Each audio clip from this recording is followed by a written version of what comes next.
Sheet. तो जो worksheet के क्वेश्चन अगर कर लिए, जो हम लोग वर्कशीट देंगे, 80% समझ लो उसी से आएगा, उससे बाहर कुछ नहीं आएगा। तो एक बार तुमने वर्कशीट कर ली जो क्लास ने दी, तो बस तुम्हारा प्रिपरेशन हो गया, ऐसा समझ जाओ। ठीक है। हाँ, अब आवाज नहीं और सब लोग इधर कॉन्सेंट्रेट करेंगे और इस चैप्टर के ऊपर ध्यान देंगे। साउंड। ओके। साउंड जो है इसका बेसिक जो है वो 9-10 में था। ठीक है, बट मैं तुम लोगों को समझ चुका हूँ अभी। तो तुमने उस साउंड का बेसिक छोड़ दिया रहेगा आपको। ठीक है। तो शुरू करते हैं एकदम बेसिक वाले पार्ट से। What do you mean by wave? Wave क्या होता है? ठीक है। हाँ, पता है? बोलो। एक मिनट, ये सब लगा है रिकॉर्डिंग चल रही है? अच्छा, बोल भाई। अरे नहीं नहीं, अरे नहीं बोल, मतलब आई विल नॉट। सही बोल। सो बट इसमें मैं थोड़ा ऐड करूंगा। Transfer of energy, transfer of energy without the transfer of matter.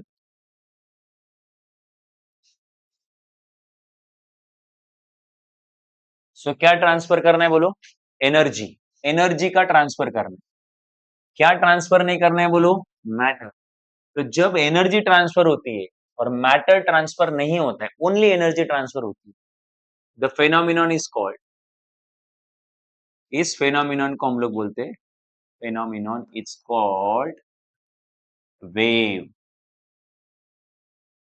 तो आपको एग्जाम में पूछा जाएगा वेव क्या होता है, तो जल्दी से बोलने का। क्या भेजो? एनर्जी। क्या मत भेजो? मैटर। मैटर मत भेजो, राइट। तो मैं तुमको एक एग्जांपल देता हूँ जिसमें एनर्जी भी जाती है और मैटर भी जाता है। ठीक है। वो है, एक पत्थर उठाया और फेंक के मारा। अरे सच में एग्जांपल है ये। तो फिर सपोज एक कार्डबोर्ड है सामने, कार्डबोर्ड स्प्रिंग के साथ हमने फिक्स कर दिया है। ठीक है, ऐसा। और ये कार्डबोर्ड मूव नहीं हो रहा है, तो कार्डबोर्ड का स्पीड कितना है बोलो? जीरो। तो कार्डबोर्ड की एनर्जी भी कितनी? Zero. Kinetic energy half M V square. Move ही नहीं हो रहा है ना। तुमने एक पत्थर उठाया और पत्थर कार्डबोर्ड पे फेंक के मारा। अब उसकी वजह से वो घूम, ये मूव होने लगेगा। अरे आया नहीं, मतलब कार्डबोर्ड के पास क्या आई? एनर्जी। बट वो एनर्जी कैसे दी? पत्थर फेंक के दी। तो पत्थर क्या है? मैटर है। तो आपने क्या ट्रांसफर करी? एनर्जी। किसके साथ? सो जब एनर्जी मैटर के साथ भेजी जाती है तो उसको वेव नहीं बोलते, राइट। तो ये वेव नहीं हुआ। जो पत्थर फेंक के मारा वो वेव का एग्जाम्पल नहीं है। वेव का एग्जाम्पल क्या है? तो वेव का एग्जाम्पल है, सबसे पहला है, इधर ध्यान दो, बाद में लिखना, वो है सनलाइट। दूसरा एग्जाम्पल है साउंड वेव या साउंड। ठीक है। सनलाइट क्यों मैं बोल रहा हूं ये वेव का एग्जाम्पल है? Just think about it. Sun से हीट आता है, तो हीट इज एनर्जी। तो सन से हीट आ रहा है अर्थ तक, बट सन और अर्थ के बीच में कोई भी मीडियम प्रेजेंट की है? कुछ प्रेजेंट है? बोलना मत सर, एस्ट्रॉइड है, ये है, वो है। कंटिन्यूअस, कंटिन्यूअस कुछ है क्या? ठीक है। तो अगर हमने ये देखो, ये सन है और ये, एक मिनट भाई, फिजिक्स कर लिया। सो ये अर्थ है, तो मैथ कर लिया। वेडनेसडे को क्या था? नहीं ठीक है, बट मैथ्स और फिजिक्स नहीं है ना। ठीक। हाँ, इधर आंदोगे। तो सन से लेके अर्थ तक कोई ऐसा कंटिन्यूअस मीडियम है क्या? ऐसा जैसे मान लो तुम्हारे और मेरे बीच में एक कंटिन्यूअस मीडियम है, कौन? एयर है ना। स्विमिंग पूल में हम लोग गए, तो हमारे और मेरे और तुम्हारे बीच में क्या रहे? वाटर। तो वैसे फिलहाल मेरे और तुम्हारे बीच में क्या कॉमन है? कंटिन्यूअस। तो वैसे सन और अर्थ के बीच में कुछ कंटिन्यूअस कोई मटेरियल है क्या? अरे नहीं है भाई, सोच क्यों रहे? तुम्हारा ऐसा क्यों है कि भाई होता होगा, मेरे को हमको नहीं पता यार। ठीक है। तो नहीं है भाई, कुछ भी नहीं है। तो ये पूरा जगह खाली है, इसको हम लोग इसीलिए तो स्पेस बोलते हैं, या इसीलिए उसको वैक्यूम बोलते हैं। रहे नहीं। So there is no material medium present between sun and earth. फिर भी वहां से हीट कहां तक आती है? अर्थ तक आती है। और हीट क्या है बोलो? एनर्जी है ना। Heat is a energy. फिर एनर्जी आ रही है, क्या नहीं आ रहा? मैटर नहीं आ रहा। राइट? इस फेनोमेनन को क्या बोलेंगे फिर? Wave, right? तो wave is what? Transfer of energy without the transfer of. अच्छा, अब आगे सुनना, मैं साउंड को भी वेव ही बोल रहा हूं। साउंड भी क्या है? वेव। जब साउंड एक जगह से दूसरी जगह जाता है तो एनर्जी जाती है, मैटर नहीं जाता। ठीक है, तुम बोलोगे ऐसे कैसे सर, हमारे टीचर्स ने हमको स्कूल में बताया था कि एयर के पार्टिकल के मतलब एयर रहेगा तो ही साउंड जाएगा। हमने एक एक्सपेरिमेंट भी किया था कि एक बॉटल में एक बेल रखा था और बॉटल में से किया था ना तुमने स्कूल में, बॉटल में से एयर निकल, नहीं किया होगा तो पढ़ा तो होगा कि बॉटल में से एयर निकाल दी तो अंदर पूरा वैक्यूम क्रिएट हुआ। अब उस बेल को हमने साउंड भी किया तो उसका साउंड हमें सुनाई नहीं दिया। बेल को प्ले किया बट उसका साउंड नहीं आया, राइट? तो यहाँ से प्रूव होता है कि साउंड को ट्रेवल करने के लिए क्या चाहिए? एयर चाहिए। और एयर तो मटेरियल है, मैटर है। और मैं बोल रहा हूँ कि जब साउंड जाता है तो मैटर जाता नहीं है। तो देख लो साउंड कैसे प्रोपोगेट करता है, देख लो। ठीक है, तो ये तुम्हारी लिप्स है और ये तुम्हारे दोस्त का कान है। ठीक है, जहां तक तुम्हें कुछ तो पहुंचाना है, अरे है नहीं? तो देखो क्या है, सबसे पहले तो तुम्हारे लिप्स और उसके कान के बीच में एयर के पार्टिकल्स होने चाहिए। क्या होने चाहिए? एयर के पार्टिकल्स, ठीक है। और ये तुम्हारे दोस्त का कान का पर्दा है, वो फटा रहेगा ना तो कुछ नहीं हो सकता, है ना? सो ध्यान दो अब यहाँ पे। अब तुम लोग जब बात करते हो तो तुम अपने लिप्स के सामने जो एयर होती है उसको डिस्टर्ब करते हो। लिप्स के सामने जो, उसको, मैं मजाक नहीं कर रहा हूँ, तुम अपना सामने ऐसा हाथ पकड़ो। अरे शर्माओ मत, पकड़ो, ये साइंस है ही। मैं कैसे करूँ, इधर मेकअप करने बोल रहा हूँ क्या? हाँ बोलो, इधर ऐसा पकड़ो और बोलो हेलो, बाय बाय। तो हाथ पे कुछ फील हुआ कि नहीं हुआ? तो वही तो है जो आपने एयर को डिस्टर्ब किया। तो आपने इस एयर का ये वाला जो पार्टिकल है उसको आगे पुश किया। ठीक है, सच में ऐसा होता है, मजाक नहीं करो, सच में ऐसा होता है, this is the real process. So ये पार्टिकल आगे गया एयर का, फर्स्ट पार्टिकल आगे गया, ये फर्स्ट पार्टिकल जाके कोलाइड होता है सेकंड के साथ और वापस पीछे आ जाता है। फर्स्ट वापस का आता है और कौन आगे जाता है? सेकंड, क्योंकि देखो फर्स्ट ने सेकंड को पुश किया, तो अभी सेकंड उसके साथ कोलाइड होके वापस का आएगा? पीछे। और कौन आगे चला जाएगा? सेकंड जाके थर्ड के साथ कोलाइड होगा और सेकंड वापस कहाँ आएगा? पीछे। देन थर्ड आगे चला जाएगा क्योंकि थर्ड को सेकंड ने पीछे से आके क्या हुआ? पुश किया। थर्ड आगे चला गया ना, तो थर्ड किसके साथ कोलाइड होगा? फोर्थ के साथ, और फोर्थ को आगे पुश करेगा और वो खुद का आएगा। तुम एक बात नोटिस कर रहे हो क्या, जो पार्टिकल आगे गया है वापस कहाँ आया? तो अपनी जगह पे रिटर्न आया कि नहीं आया? ओके, अब फोर्थ पार्टिकल आगे गया, किसके साथ कोलाइड होगा? फिफ्थ के साथ। और फिफ्थ, फोर्थ कोलाइड होने के बाद कहाँ आएगा? और फिफ्थ चला जाएगा कान के अंदर। रहा नहीं? इसलिए तो ओपन चाहिए कान, ऐसा बंद करोगे तो कहाँ आवाज आएगा, वाइब्रेशन नहीं पहुंचेंगे ना। तो फिर ये वाला पार्टिकल जाएगा और वो एयर ड्रम जो है या फिर जो पर्दा है उसके साथ जाके क्या होगा? कोलाइड होगा। ये पार्टिकल जाके उसके साथ कोलाइड होगा और वो ये जो एयर ड्रम है वो वाइब्रेट हो जाएगा। और वो पार्टिकल जो एयर ड्रम के साथ कोलाइड हुआ वो उसके साथ कोलाइड होके वापस का आएगा? पीछे। तो हर पार्टिकल अपनी जगह पे रिटर्न आया कि नहीं आया? आया। और कान का पर्दा हिल गया। अरे एयर ड्रम हिला ना, अब उसके सेंसेशन जो है ब्रेन को जाएंगे। किसको आएंगे? और ब्रेन तुम्हारा अगर ढंग से फंक्शन कर रहा है तो ब्रेन समझ जाएगा कि इसने क्या बोला, हेलो बोला, बाय बोला कि गाली दी। नहीं समझा? हाँ, ब्रेन सेंसेशन। तभी अगर ब्रेन ही पागल है तुम्हारा तो फिर अगर उसने हेलो भी बोला होगा तो वो बाय बताएगा, इसने बाय बोला तेरे को, राइट? तो ब्रेन भी ठीक होना चाहिए, खाली ये सारी सिस्टम ही सही नहीं होनी चाहिए, ब्रेन भी ठीक होना चाहिए। बट एनीवेज, ये पार्टिकल जाके इधर कोलाइड होगा और फिर वो ब्रेन को जो भी आगे का तुमने एयर एयर नाम के वो जो 10th में कुछ तो एयर वाला टॉपिक था, तो उसमें थोड़ा सा पढ़ा होगा ना एयर का स्ट्रक्चर। तो आगे का पार्ट तो उधर आपने पढ़ा हुआ है, बट मैं इतना बोलूंगा कि जब ये पार्टिकल इधर जाएगा इधर सेंसेशन क्रिएट करेगा। वो सेंसेशन हमारा ब्रेन इंटरप्रेट करता है और हमें पता चल जाता है कि सामने वाले ने क्या बोला। ठीक है, सो बट मेन पार्ट ये है कि फर्स्ट पार्टिकल खुद होके इधर गया है क्या? नहीं, वो आगे जाके वापस का आया। तो मैटर का परमानेंट ट्रांसफर हुआ क्या? मैं परमानेंट क्या, मैं बोलूंगा मोमेंटरी ट्रांसफर भी नहीं है, मैटर बस आगे जाके कहाँ आया? Do you understand meaning of transfer? Transfer का मतलब जगह चेंज होना। ये फर्स्ट पार्टिकल आगे जाके वापस पीछे आया तो उसकी जगह चेंज, सेकंड का पोजीशन आगे जाके वापस पीछे आया, तो सेकंड का भी पोजीशन क्या नहीं हुआ, मतलब पार्टिकल जहां है वही है, तो आगे जो गया वो क्या गया, एनर्जी। तुम बोलोगे कैसे, तो ये कान का पर्दा पहले हिल रहा था क्या, नहीं, बट अभी हिल रहा है ना, मतलब आगे क्या पास हुई, एनर्जी, बट पार्टिकल जहां है वापस रिटर्न आ गए, तो this is transfer of, without the transfer of matter. This is the example. This is how sound propagate. इस तरीके से साउंड प्रोपोगेट होता है, इसलिए हमें सुनाई देता है।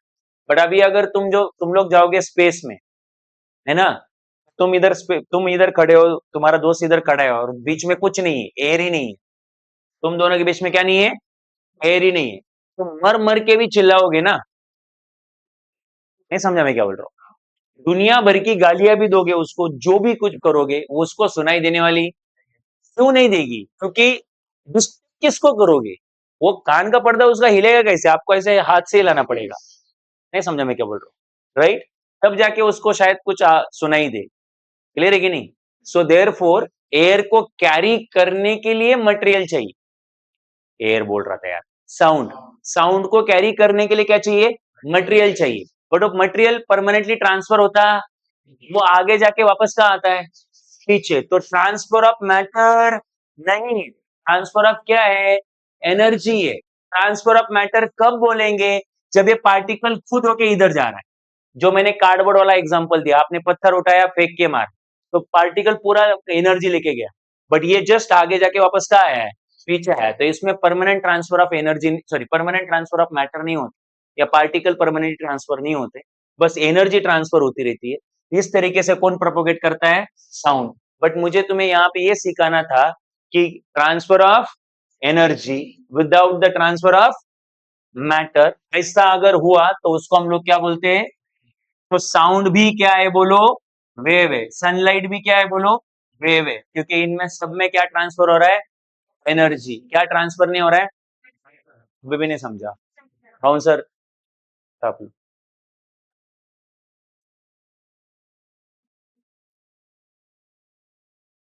लिखे हुआ है क्या, फिर आगे का पढ़ो, हाँ बोलो बोलो, डाउट है,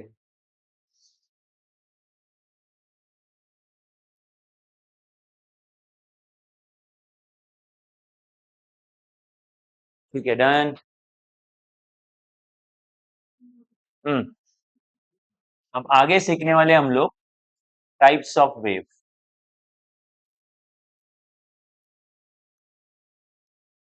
types of wave, we have three major type of wave, तीन, उसमें से दो आप 11 में सीखोगे, एक आप 12th में सीखोगे। फर्स्ट है मैकेनिकल वेव, दूसरा है इलेक्ट्रोमैग्नेटिक वेव, थर्ड है दैट इज मैटर वेव। 11 में उससे कुछ लेना देना नहीं, ठीक है, इसलिए मैं इसके बारे में कुछ बात नहीं करूंगा, तुम भी मत बताओ, ठीक है। मैकेनिकल वेव, ये आप लोग ये जो चैप्टर अभी आप पढ़ रहे हो, ये पूरा चैप्टर मैकेनिकल वेव के बारे में, कंप्लीट चैप्टर, और ये जो इलेक्ट्रोमैग्नेटिक वेव, ये जो चैप्टर है, ये आपको मतलब ये जो इलेक्ट्रोमैग्नेटिक वेव है वो 13th लेसन में आपको दिया हुआ है आपके टेक्स्ट बुक के, 13th लेसन वही है ना, इलेक्ट्रोमैग्नेटिक वेव, 14 सेमीकंडक्टर है क्या, चेक करो तो,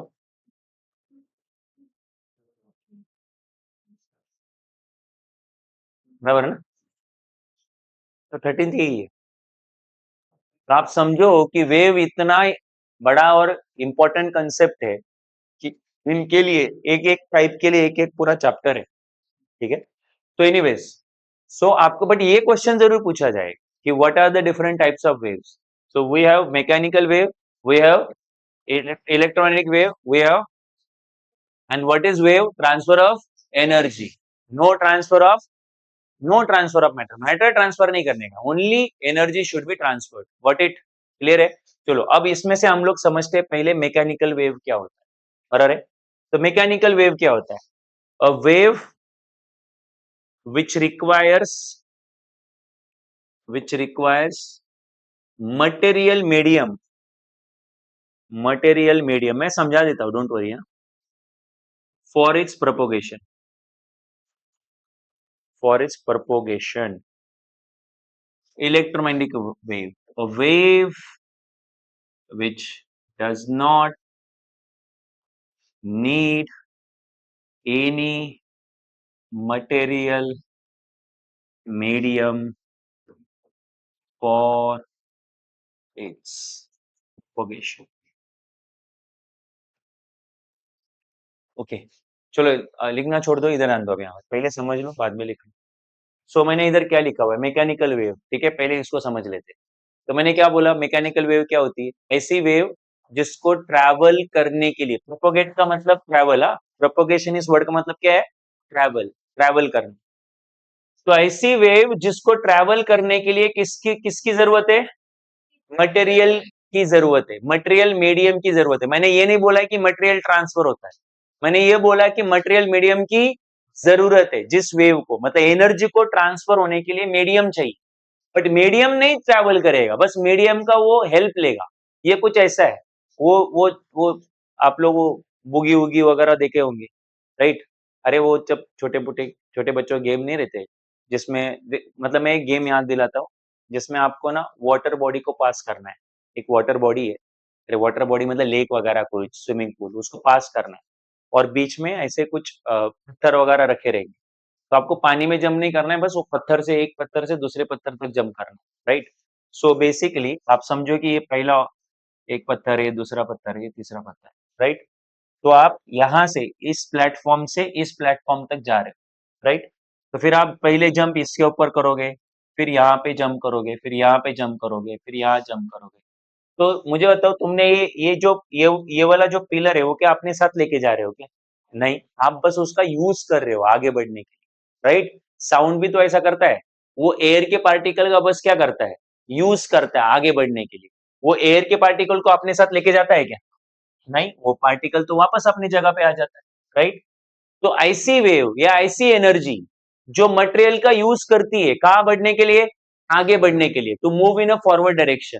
वो मटेरियल का बस यूज कर रहा है। Such wave is called as, ऐसी वेव को क्या बोलेंगे बोलो? ऐसी वेव को बोलेंगे मैकेनिकल वेव। और एग्जांपल है साउंड वेव। साउंड को आगे बढ़ने के लिए मटेरियल की जरूरत है कि मटेरियल की जरूरत है कि नहीं है? मतलब बगैर एयर का साउंड आगे बढ़ सकता है क्या? नहीं, बगैर मैटर का साउंड आगे नहीं बढ़ सकता, राइट? तो तुम बोलोगे अगेन, डाउट तो क्लियर करो कि आपने तो बोला था कि मैटर की जरूरत नहीं, मैंने बोला था मैटर की जरूरत है, बट मैटर ट्रांसफर नहीं होता, राइट? बस क्या होता है, वाइब्रेशन आगे बढ़ता है, एनर्जी आगे बढ़ती है, राइट? टीचर्स एनर्जी को ही वाइब्रेशन बोल सकते हैं, क्योंकि आगे बढ़ गया फिर वापस पीछे आया, तो आगे जाके वापस पीछे आने को वाइब्रेशन बोलते हैं। क्या बोलते हैं? वाइब्रेशन या ऑसिलेशन। वाइब्रेशन और आगे जाना, वापस पीछे आना, राइट? रिपीट करना अपने आप को, इट इज कॉल्ड ऑसिलेशन और it is called vibration, both are same word. अगर कोई चीज बहुत बहुत फास्ट आगे पीछे हो रही है तो उसको वाइब्रेशन बोलते हैं, और धीरे धीरे आगे पीछे हो रही तो ऑसिलेशन वो बोलते हैं। बस यही फर्क है, बट दोनों एक ही चीज है। तो यहाँ पे पार्टिकल बस वाइब्रेट हो रहे हैं, क्योंकि आगे जाके वापस कहाँ आ रहे? पीछे। परमानेंटली ट्रांसफर नहीं हो रहे। बट अगर ये पार्टिकल नहीं होते तो फिर वो साउंड यहाँ से यहाँ जाता ही नहीं। तो साउंड क्या है? एक एनर्जी है। उसको ट्रैवल करने के लिए क्या चाहिए? मीडियम चाहिए, मीडियम चाहिए। बट क्या मीडियम खुद ट्रांसफर होता है क्या? नहीं, वो मीडियम का बस यूज करता है आगे बढ़ने के लिए, जो मैंने यहाँ पे एग्जांपल लिया। आप बस इसका यूज कर रहे हो, इन पिलर्स का यूज कर रहे हो आगे बढ़ने के लिए। पिलर्स थोड़ी ना साथ में लेके जा रहे हो, राइट? तो यही तो करता है साउंड या mechanical wave. Mechanical wave material का यूज करता है आगे बढ़ने के लिए, बट मटेरियल को लेके जाता नहीं है। तो sound is very very easy example of mechanical wave. So mechanical wave का मतलब wave which requires medium for is, उसको मीडियम चाहिए कहाँ बढ़ने के लिए? आगे बढ़ने के लिए। बट इसका मतलब ये नहीं कि मैटर ट्रांसफर होता है, मैटर ट्रांसफर नहीं होता, ठीक है? और एग्जांपल में क्या दोगे बोलो? Sound. Sound is the example of this wave, mechanical wave, right? अब यहां आ जाओ, इधर देखो, electromagnetic wave, a wave which does not need any material medium for its propagation. ऐसी वेव जिसको आगे बढ़ने के लिए, ऐसी एनर्जी, वेव मतलब एनर्जी, जिसको आगे बढ़ने के लिए मीडियम की जरूरत ही नहीं है। एग्जांपल दे रहा हूं, सनलाइट। सनलाइट को जो है आगे बढ़ने के लिए मीडियम की जरूरत है? नहीं, बिल्कुल नहीं। मैंने तुम्हें यहाँ पे एग्जांपल दिया था, सन से लेके अर्थ तक क्या आ रहा है? हीट आ रहा है। सनलाइट आ रहा है, बट बीच में कोई मटेरियल मीडियम है क्या? नहीं, फिर भी वो आगे आ रहा है। तो सनलाइट ऐसी एनर्जी है जिसको ट्रैवल होने के लिए मीडियम की जरूरत नहीं है। Such wave is called as electromagnetic wave. A wave, a type of energy which does not require material medium for its propagation. Electromagnetic wave. और जिसको चाहिए वो मैकेनिकल वेव। तो अब तुम में ये क्यूरियोसिटी होनी चाहिए कि सर अगर मटेरियल मीडियम नहीं है तो वो कैसे एक जगह से, मतलब लाइक सनलाइट फिर आगे ट्रैवल कैसे करती है, राइट? तो ये आप लोग डिटेल में सीखोगे इलेक्ट्रोमैग्नेटिक वेव चैप्टर में। आप वहां पे सीखोगे कि इलेक्ट्रोमैग्नेटिक वेव, ये जो वेव है वो इलेक्ट्रिक फील्ड और मैग्नेटिक फील्ड से बनी हुई है। किस फील्ड से? इलेक्ट्रिक फील्ड आपने वर्ड कभी सुना नहीं, बट मैग्नेटिक फील्ड आपने वर्ड सुना हुआ है। तो इलेक्ट्रिक फील्ड और मैग्नेटिक फील्ड के फॉर्म में वो आगे बढ़ती है, और इस फॉर्म में आगे बढ़ने के लिए किसकी जरूरत नहीं है? मीडियम की जरूरत नहीं है, राइट? जैसे तुम्हारा मोबाइल का नेटवर्क जो है, आपके मोबाइल का जो नेटवर्क है वो इलेक्ट्रोमैग्नेटिक वेव है। कौन सी वेव है वो? तो वैक्यूम में भी सिग्नल आ सकता है। इलेक्ट्रोमैग्नेटिक वेव मतलब मोबाइल का सिग्नल जो है वो कहाँ आ सकता है? वैक्यूम में भी, जहां पे एयर नहीं है वहां पे भी सिग्नल आ सकता है। क्लियर है क्या? सो और ये जो वेव है इलेक्ट्रोमैग्नेटिक वेव, वो सनलाइट जैसी है, मतलब उसका जो स्पीड है वो बहुत फास्ट है। तो आप ये आगे चल के एक अलग से चैप्टर ही बोला मैंने आपको, उसमें डिटेल में सीख जाओगे। हमारा लेना देना आज इस वाली वेव से है। जो भी हम लोग सीखने वाले वो किसके बारे में सीखने वाले? Mechanical wave. इसको आगे बढ़ने के लिए क्या चाहिए? मीडियम। बगैर मीडियम का इसका प्रोपोगेशन पॉसिबल नहीं है। और इसका एक इजी सा एग्जांपल क्या है? Sound. Sound is a easier example of mechanical wave, right? और इलेक्ट्रोमैग्नेटिक वेव का एग्जांपल क्या दिया मैंने? सनलाइट, क्योंकि उसको मीडियम, आगे बढ़ने के लिए मीडियम की जरूरत नहीं है। ठीक, तो ये इस तरीके से टाइप्स ऑफ वेव हो गए। तो नोट डाउन कर लो, कुछ डाउट है तो बोलो। कुछ डाउट है इसमें? चलो ठीक है। अब मुझे बताओ कौन सा वेव आपको डिटेल में सीखना है, और जिसको प्रोपोगेट होने के लिए, ट्रैवल करने के लिए किसकी जरूरत है? और मीडियम नहीं रहेगा तो वो एनर्जी ट्रांसफर नहीं होगा। बट क्या मटेरियल आगे बढ़ता है क्या? मटेरियल जगह पे रहता है, बस वो उसका यूज किया जाता है आगे बढ़ने के लिए, एनर्जी यूज करता है उसका। So let's further study mechanical wave. Okay, so ध्यान दो अभी यहाँ पे। तो मैकेनिकल वेव जो है वो भी फर्दर और दो टाइप में डिवाइडेड है। मैकेनिकल वेव की भी दो टाइप और है। वो है ट्रांसवर्स वेव, जिसको तुमने एटलीस्ट सुना होगा 8, 9, 10th में, ट्रांसवर्स वेव। और दूसरा जो है लॉन्जिट्यूडिनल वेव।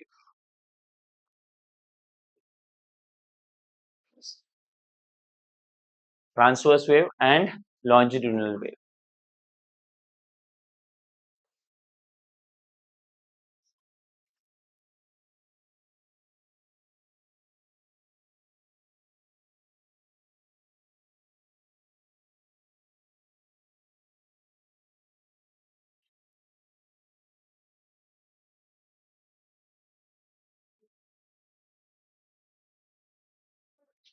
हो गया?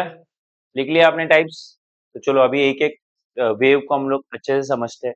आप श्योर शॉर्ट क्वेश्चन पकड़ो कि what do you mean by longitudinal wave, आपको एग्जाम में आएगा ही, या what do you mean by transverse wave, या फिर इसके ऊपर बेस्ट क्वेश्चन है what is the difference between transverse wave and longitudinal wave. और एक क्वेश्चन आ सकता है what are the characteristic of transverse wave, what are the characteristic of longitudinal wave. तो तुम अभी आज के लेक्चर में मैं जितना भी तुम्हें पढ़ा रहा हूँ वो सारा इंपॉर्टेंट है आपके कॉलेज के एग्जाम्स के लिए, ठीक है? आपको सो चैप्टर के लिए भी एग्जाम इंपॉर्टेंट है। तो ट्रांसवर्स वेव समझते हैं, क्या होता है ट्रांसवर्स वेव, ठीक है? सो ध्यान देते रहना अब यहाँ पे। पहले मैं तुम्हें ट्रांसवर्स वेव समझाता हूँ, लॉन्जिट्यूडिनल वेव समझाता हूँ, दोनों वेव समझाऊंगा, फिर आके इनके डेफिनेशन सीखेंगे या लिखेंगे। तो इधर आंदो यहाँ पे। तो सबसे पहले आपको एक काम करना है, आपको एक रस्सी लेना है, ठीक है? और इस रस्सी को आपको प्लग करना है। प्लग मतलब झटका देना है, ठीक है? तो आप रस्सी को कैसे, और ये एक्सपेरिमेंट आप लोग घर पे आके करके देखोगे तो बेटर है, ठीक है? एक रस्सी लेना थोड़ा सा लंबा सा, ठीक है? और उस रस्सी या वायर लोगे तो भी चलेगा, लंबा सा वायर, और उस वायर को ऐसे झटका दोगे। अगर एक बार झटका दिया आपने तो आपको दिखेगा कि उसमें से एक बम्प जा रहा है, ठीक है? बम्प, ऐसा एक बम्प बनेगा। और बम्प ऊपर की तरफ बनेगा कि नीचे की तरफ बनेगा वो डिपेंड करता है आपने झटका कैसे दिया है, राइट। अगर आपने ऐसा ऊपर लेके ऐसे कर दिया तो ऐसे ऊपर ऊपर की तरफ से एक बम बनेगा, और ऐसे किया तो फिर नीचे की तरफ से एक बनेगा, राइट। सो और बार बार दिया तो कंटिन्यूअस बम ट्रेवल करेगा, ठीक है। सो कॉन्सेंट्रेट करना मैं क्या बोल रहा हूँ। और अगर तुम्हें इमेजिन करना है मैं क्या बोल रहा हूँ, तो जब आप लोग एक रस्सी को लो, और अगर आपको इसका बेटर वर्जन समझना है तो एक रस्सी को लो, कहीं पे बांध दो, और उस रस्सी को बार बार ऐसे इसको इधर फिक्स कर दो और उसको बार बार ऐसा प्लग करते जाओ ऐसा। तो आप देखोगे थोड़ी देर के बाद आपको रस्सी ऐसी दिखने लग जाती है। मतलब रस्सी का जो शेप है अभी वो लीनियर नहीं रहता है, वो ऐसा दिखता है। मतलब आपको सच में उसमें से कुछ जाते हुए उस रस्सी में से कुछ जाते हुए दिखता है। जो जाते हुए दिखता है वो वेव होता है। क्या होता है? वेव, एनर्जी होती है। क्योंकि अगर सच में आपने प्लग करना छोड़ दिया, मतलब अभी झटका देना छोड़ दिया, तो अब रस्सी जैसी है वैसी ही है। मतलब मटेरियल नाम की कोई चीज ट्रांसफर हुई नहीं है। अगर होती तो रस्सी टूट जाता या रस्सी का कोई टुकड़ा गिर जाता, ऐसा तो नहीं होता है। वो रस्सी बिल्कुल वैसी ही है। तो जो जाते हुए दिख रहा था वो क्या दिख रहा था बोलो? एनर्जी। क्या दिख रहा था? एनर्जी। तो वो बम्प कैसे क्रिएट होता है वो मैं तुम्हें समझाने जा रहा हूँ, ठीक है। सो कॉन्सेंट्रेट करना है यहाँ पे। तो आपने क्या किया, मान लो आपने, अच्छा उसके पहले रस्सी या स्ट्रिंग जिसको बोलते, तो स्ट्रिंग इज व्हाट? तो string is basically an number of particles joint हो जाते हैं, राइट। तो सपोज ये पहला पार्टिकल है, दूसरा पार्टिकल है, तीसरा पार्टिकल है, फोर्थ पार्टिकल है, ये आपस में ज्वाइंट हो चुके हैं।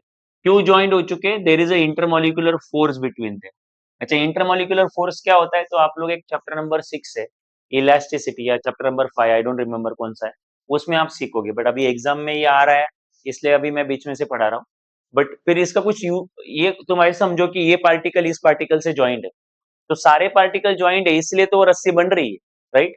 तो चलो यहां तक क्लियर है अभी आपको। तो अब आपको करना क्या है, आपको एक किसी एक पार्टिकल, मतलब स्टार्टिंग वाले पार्टिकल को ऐसा ऊपर लेना है, राइट, झटका देना है उसको। तो ऊपर लेके जाओगे इसको, तो ये वाला पार्टिकल मान लो यहाँ आ गया, ये जो फर्स्ट पार्टिकल है वो ऊपर आ गया। पेशेंस रखो भाई इसको समझने के लिए। तो अगर फर्स्ट पार्टिकल ऊपर आया तो फर्स्ट पार्टिकल के साथ कौन ज्वाइंट है बोलो? सेकेंड। तो सेकेंड अभी वहां थोड़ी रहेगा, सेकेंड कहाँ रहेगा? वो भी थोड़ा ऊपर ही जाएगा। सेकेंड के साथ कौन ज्वाइंट है? थर्ड। तो थर्ड भी थोड़ा ऊपर रहेगा, और फोर्थ ऊपर जाने की तैयारी में होगा। जो रस्सी जो है, जो इनिशियली रस्सी ऐसी स्ट्रेट थी ऐसे, तो वो रस्सी तुमको ऐसा कुछ दिखेगी ऐसा। ये तुम्हारा रस्सी है अभी, राइट। अब आपने क्या किया, पार्टिकल कहाँ लिया? ऊपर। ऊपर लेके कहाँ लोगे? नीचे। अरे ऐसे थोड़ी रखना है, ऐसे करना है आपको, ऐसे। समझ में आ रहा है? सपोज ये रस्सी है तो उसको लेके ऐसे करना है, समझा कि नहीं? मतलब ऊपर लेके, ऊपर लिया, फिर कहाँ लिया? फिर यहाँ पे रोका नहीं, और कहाँ लिया? और फिर वापस कहाँ लिया?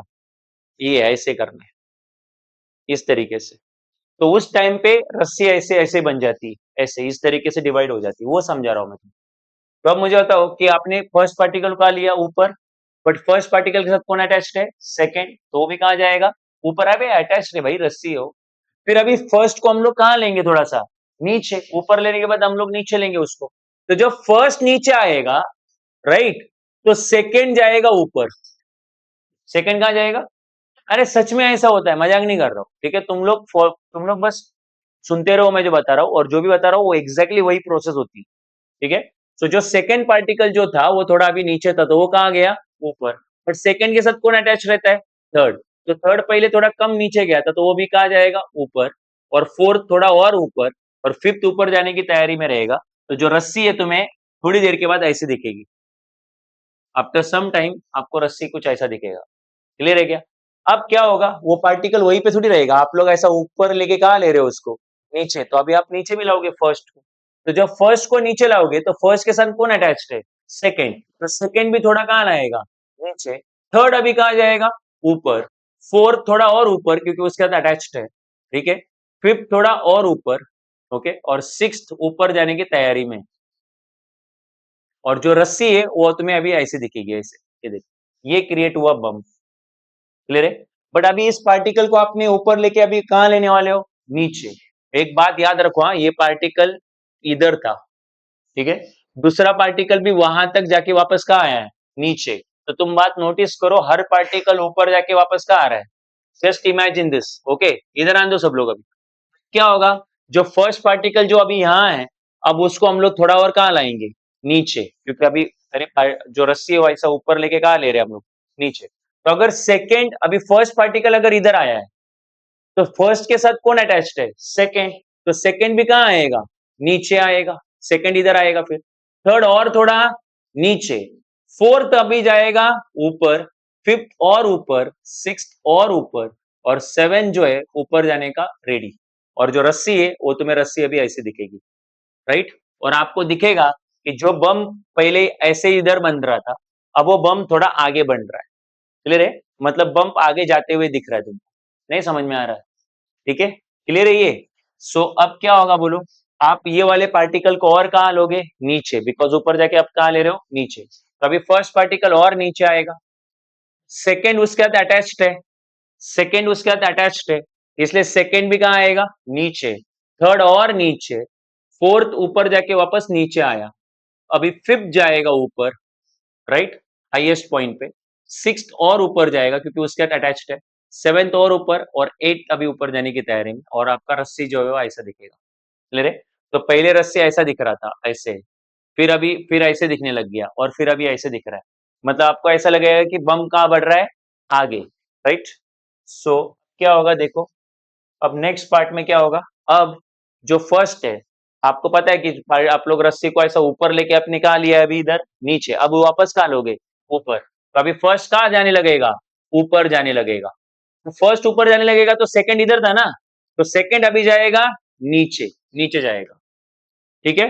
तो सेकंड के साथ कौन अटैच्ड है, थर्ड, तो थर्ड और नीचे, फोर्थ और नीचे, फिफ्थ अभी नीचे आएगा, सिक्स जाएगा ऊपर, सेवन जाएगा और ऊपर, एट जाएगा और नाइन्थ ऊपर जाने की तैयारी में, तो अभी आपका जो रस्सी है आपको ऐसा दिखेगा, क्लियर है।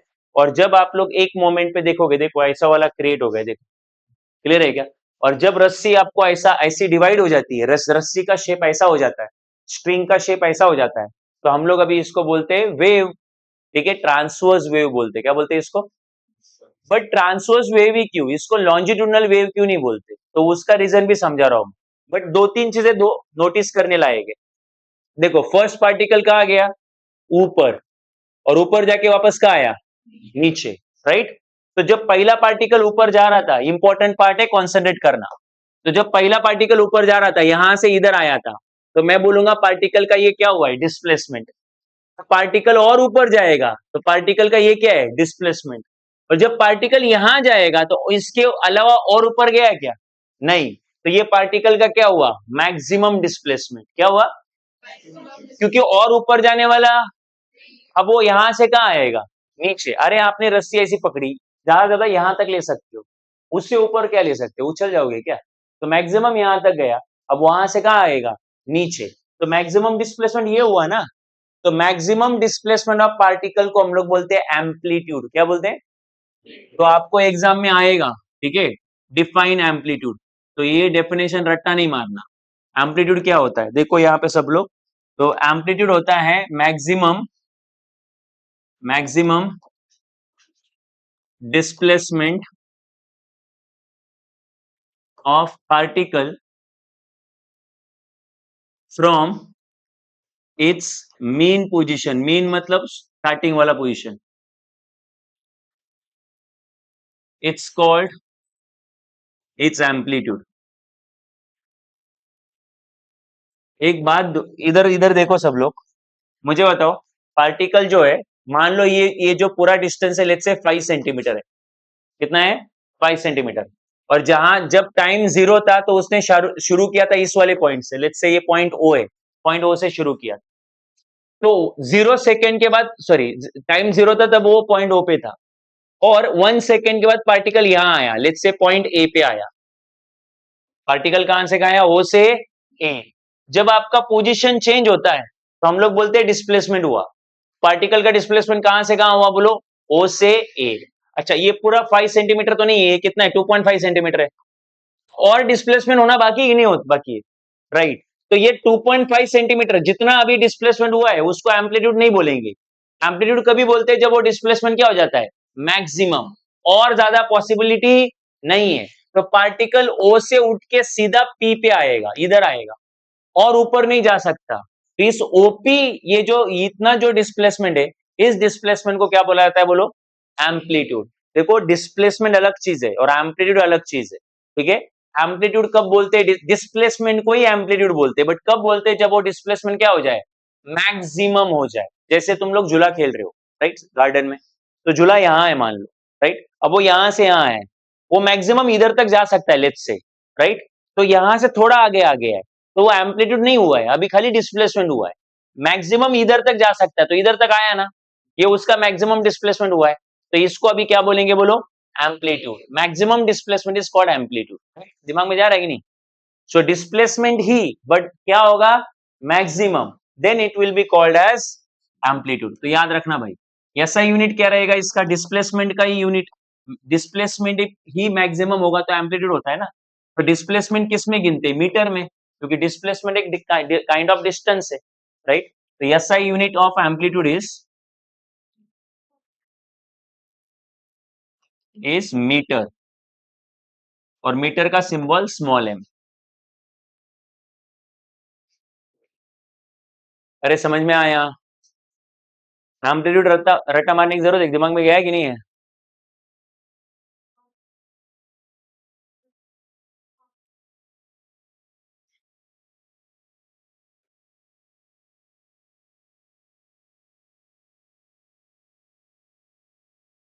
हुआ? हाँ, क्या लिखा है मैंने? Maximum displacement of particle from its mean position, CLE, particle from its mean position, it's called its amplitude. Mean position मतलब कौन सा पोजीशन? ये शुरुआत वाला, ठीक है? चलो अभी इधर ध्यान दो यार, तुम लोग बहुत टाइम लगा दो लिखने के लिए। कौन सा वाला वर्ड नहीं समझा? ओके, इधर ध्यान दो अभी। ओके, सो कॉन्सेंट्रेट करना। तो तुमने एक बात नोटिस करी क्या? हर पार्टिकल अपने मेन पोजीशन से कहा जाता है एक्सट्रीम पोजीशन पे, और वापस वहां पे नीचे आके अपने मेन पोजीशन पे आता है। इधर ध्यान दो, ये कौन सा पोजीशन है बोलो? मीन। मीन से अभी यहां पे आया, और आगे जा सकता है क्या? नहीं। तो इस पोजीशन को हम लोग बोलते हैं एक्सट्रीम पोजीशन। क्या बोलते हैं? एक्सट्रीम पोजीशन, मैक्सिमम दूर वाला पोजीशन। इससे और दूर तो नहीं जाता ना ऊपर। अच्छा, और वापस सभी नीचे कहाँ आएगा? नीचे। अच्छा, नीचे यहां पे तो रुकेगा नहीं, वो वापस और कहां जाएगा बोलो? नीचे। मैक्सिमम नीचे यहां तक जाएगा। तो आगे नहीं, ये डिस्प्लेसमेंट हुआ, और आगे नहीं, ये पोजीशन जो है, इस पोजीशन को क्या बोलेंगे? एक्सट्रीम पोजीशन, ठीक है? और यहां से दोबारा रिटर्न जाएगा, इधर जाएगा, राइट? तो ये जो बीच वाला पोजीशन है, इसको बोलते हैं मेन पोजीशन। कौन सा पोजीशन? Main position. दोबारा, मेन पोजीशन, जहां से शुरुआत करी वहां पे मेन पोजीशन। शुरुआत से मैक्सिमम जितना ऊपर जा सकता है उस वाले पोजीशन को एक्सट्रीम से वापस कहां आएगा, और वहां से कहां जाएगा? नीचे जाएगा, बट नीचे भी मैक्सिमम दूर जाएगा। नीचे की मैक्सिमम दूर वाली पोजीशन को अगेन क्या बोलोगे? और एक्सट्रीम से वापस कहां होगे? अच्छा, पार्टिकल बस जगह पे कहा जा रहा है? ऊपर। और तो बार बार कोई चीज अपने आप को रिपीट करती तो उसको वाइब्रेशन बोलेंगे, या फिर ऑसिलेशन बोलेंगे। वाइब्रेशन, और ऊपर गया, नीचे आया, आगे गया, पीछे आया। झूला स्विंग आगे जाके पीछे आता है, तो हम लोग बोलते हैं वो क्या हो रहा है? ऑसिलेट हो रहा है। और फास्ट ऑसिलेट होगा तो हम लोग बोलेंगे वाइब्रेट हो रहा है। क्या हो रहा है? अरे फास्ट ऑसिलेशन मीन्स वाइब्रेशन, है ना? एंड स्लो ऑसिलेशन तो जस्ट ऑसिलेशन, ठीक है? सो वापस यहाँ पे ये क्या कर रहा है? ऊपर जा रहा है और नीचे आ रहा है, अगेन ऊपर जा रहा है, नीचे आ रहा है। That is why it is called as vibration, right? अच्छा, दूसरे पार्टिकल ने क्या किया? दूसरे पार्टिकल ने भी तो वही किया। जब पहला पार्टिकल ऊपर गया तो दूसरा पार्टिकल उसके साथ ऊपर गया था कि नहीं गया था? अच्छा, जब दूसरा पहला पार्टिकल थोड़ा नीचे आने लगा तो दूसरा पार्टिकल कहाँ गया? ऊपर। तो दूसरा पार्टिकल भी ऊपर जाके वापस कहाँ आ रहा है? नीचे। मतलब दूसरा पार्टिकल भी क्या हो रहा है? वाइब्रेट हो रहा है, राइट? बट जो बम्प ट्रैवल करते हुए दिख रहा है हमें, जो बम्प आगे जाते हुए दिख रहा है, तो बम्प तो इधर जाते हुए दिख रहा है ना? अरे नहीं समझ में आ रहा है? ये जो बम्प है, वो बम्प जो है, वो तो इस तरफ जाते हुए दिख रहा है ना? तो अब मुझे बताओ, पार्टिकल का ऑसिलेशन का डायरेक्शन और बम्प का ट्रैवल करने का डायरेक्शन, दोनों आपस में एक दूसरे को कैसे? परपेंडिकुलर। और जिस तरफ बम्प जाता है, हम लोग बोलते हैं उधर क्या जा रही है? एनर्जी। इधर बम्प जा रहा है ना, तो इस तरफ क्या जा रहा है? एनर्जी। और पार्टिकल बस जगह पे ऊपर जा रहा है और नीचे आ रहा है। पार्टिकल का ऑसिलेशन और एनर्जी का प्रोपोगेशन आपस में कैसे है? परपेंडिकुलर। तो जब भी दोनों आपस में परपेंडिकुलर होंगे ऐसी वेव को बोलेंगे ट्रांसवर्स वेव। क्या बोलेंगे? क्लियर है क्या? अब आ जाओ साउंड वेव में, वो मैं इधर ही कंपैरिजन करके सिखाना चाहता हूँ। तो मैंने तुम्हें क्या समझा था? ये लिप्स है, ये ईयर है, राइट? अच्छा, ये पार्टिकल है इस तरीके से हमारे लिप्स और एयर के बीच में। तो हमने क्या किया, इस पार्टिकल वन को क्या किया? डिस्टर्ब किया। तो वो कहाँ गया? आगे किसके साथ कोलाइड हुआ? टू के साथ। और टू के साथ कोलाइड होके वो खुद वापस कहाँ आया?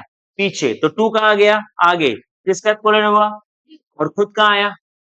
थ्री आगे जाके फोर्थ के साथ कोलाइड हुआ और खुद आया पीछे। फोर्थ जाके आगे जाके फिफ्थ के साथ कोलाइड हुआ, खुद आया पीछे। और वो एयर ड्रम के साथ कोलाइड हुआ बट वापस आया पीछे। हर पार्टिकल आगे जाके क्या आ रहा है? ऊपर जाके नीचे या आगे जाके पीछे। ऑसिलेशन क्या बोलते हैं उसको?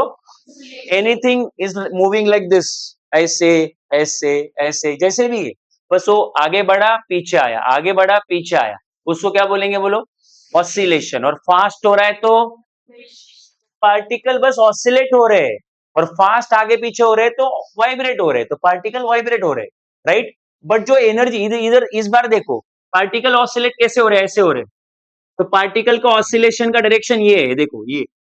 और एनर्जी भी इसी डायरेक्शन में जा रही है। इधर पार्टिकल इस वाले केस में, रस्सी वाले केस में पार्टिकल ऐसे ऊपर नीचे हो रहे थे और एनर्जी आगे जा रही थी। तो इधर एनर्जी की जाने की डायरेक्शन और पार्टिकल की ऑसिलेट होने की डायरेक्शन आपस में कैसी थी? परपेंडिकुलर। और यहाँ पे पार्टिकल भी ऐसे ऑसिलेट हो रहे हैं और साउंड भी उधर ही जा रहा है। साउंड मतलब एनर्जी। तो दोनों आपस में कैसे है? पैरेलल है। समझ में आ रहा है क्या? तो direction of vibration of particle, ठीक से सुनो, direction of and direction of propagation of energy, energy की जाने की डायरेक्शन और पार्टिकल की वाइब्रेट होने की डायरेक्शन आपस में कैसे? पैरेलल। तो इसको बोलते हैं लॉन्जिट्यूडनल वेव। कौन सी wave? That is why sound wave is a longitudinal wave, क्योंकि उसमें वाइब्रेशन का, पार्टिकल का वाइब्रेशन और एनर्जी का डायरेक्शन आपस में पैरेलल है। और इस वाले केस में, रस्सी वाले केस में, पार्टिकल का वाइब्रेशन और एनर्जी की डायरेक्शन आपस में कैसी है? परपेंडिकुलर है। इसलिए उसका नाम क्या रहेगा? Transverse wave. तो अब ट्रांसवर्स वेव का डेफिनेशन क्या बनाएंगे हम लोग? लिखने के बाद रट्टा नहीं मारेंगे, उसके पहले डेफिनेशन बनाएंगे। ठीक है? A wave in which, a wave vibration, direction of particle, direction of and direction of propagation of energy are perpendicular. Such wave is called as transverse wave. And the wave in which direction of vibration of particle and direction of propagation of energy are parallel, such wave is called longitudinal. अभी भी नहीं समझा तो बस वो लिख रहा हूं मैं यहाँ पे।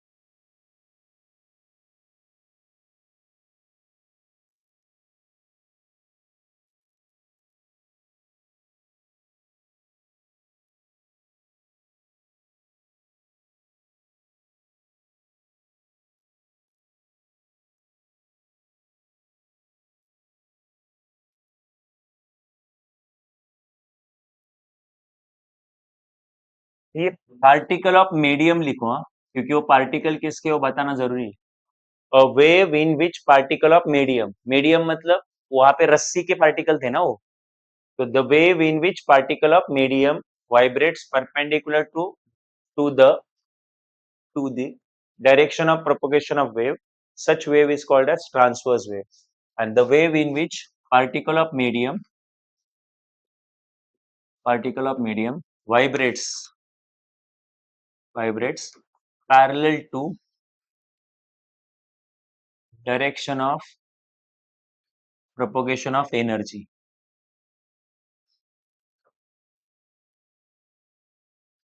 Such wave is called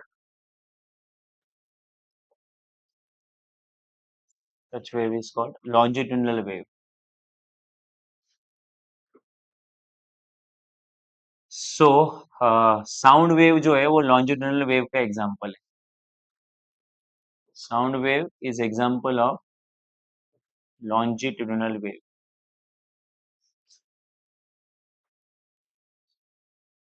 ठीक है.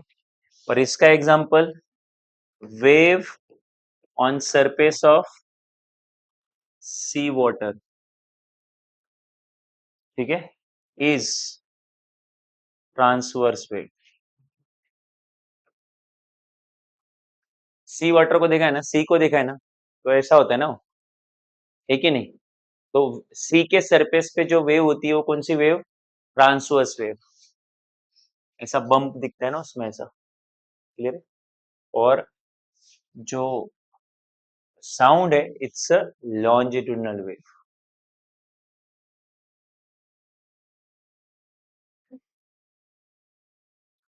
ये ट्रांसवर्स वेव कैसे फॉर्म होती है समझ में आ रहा है क्या.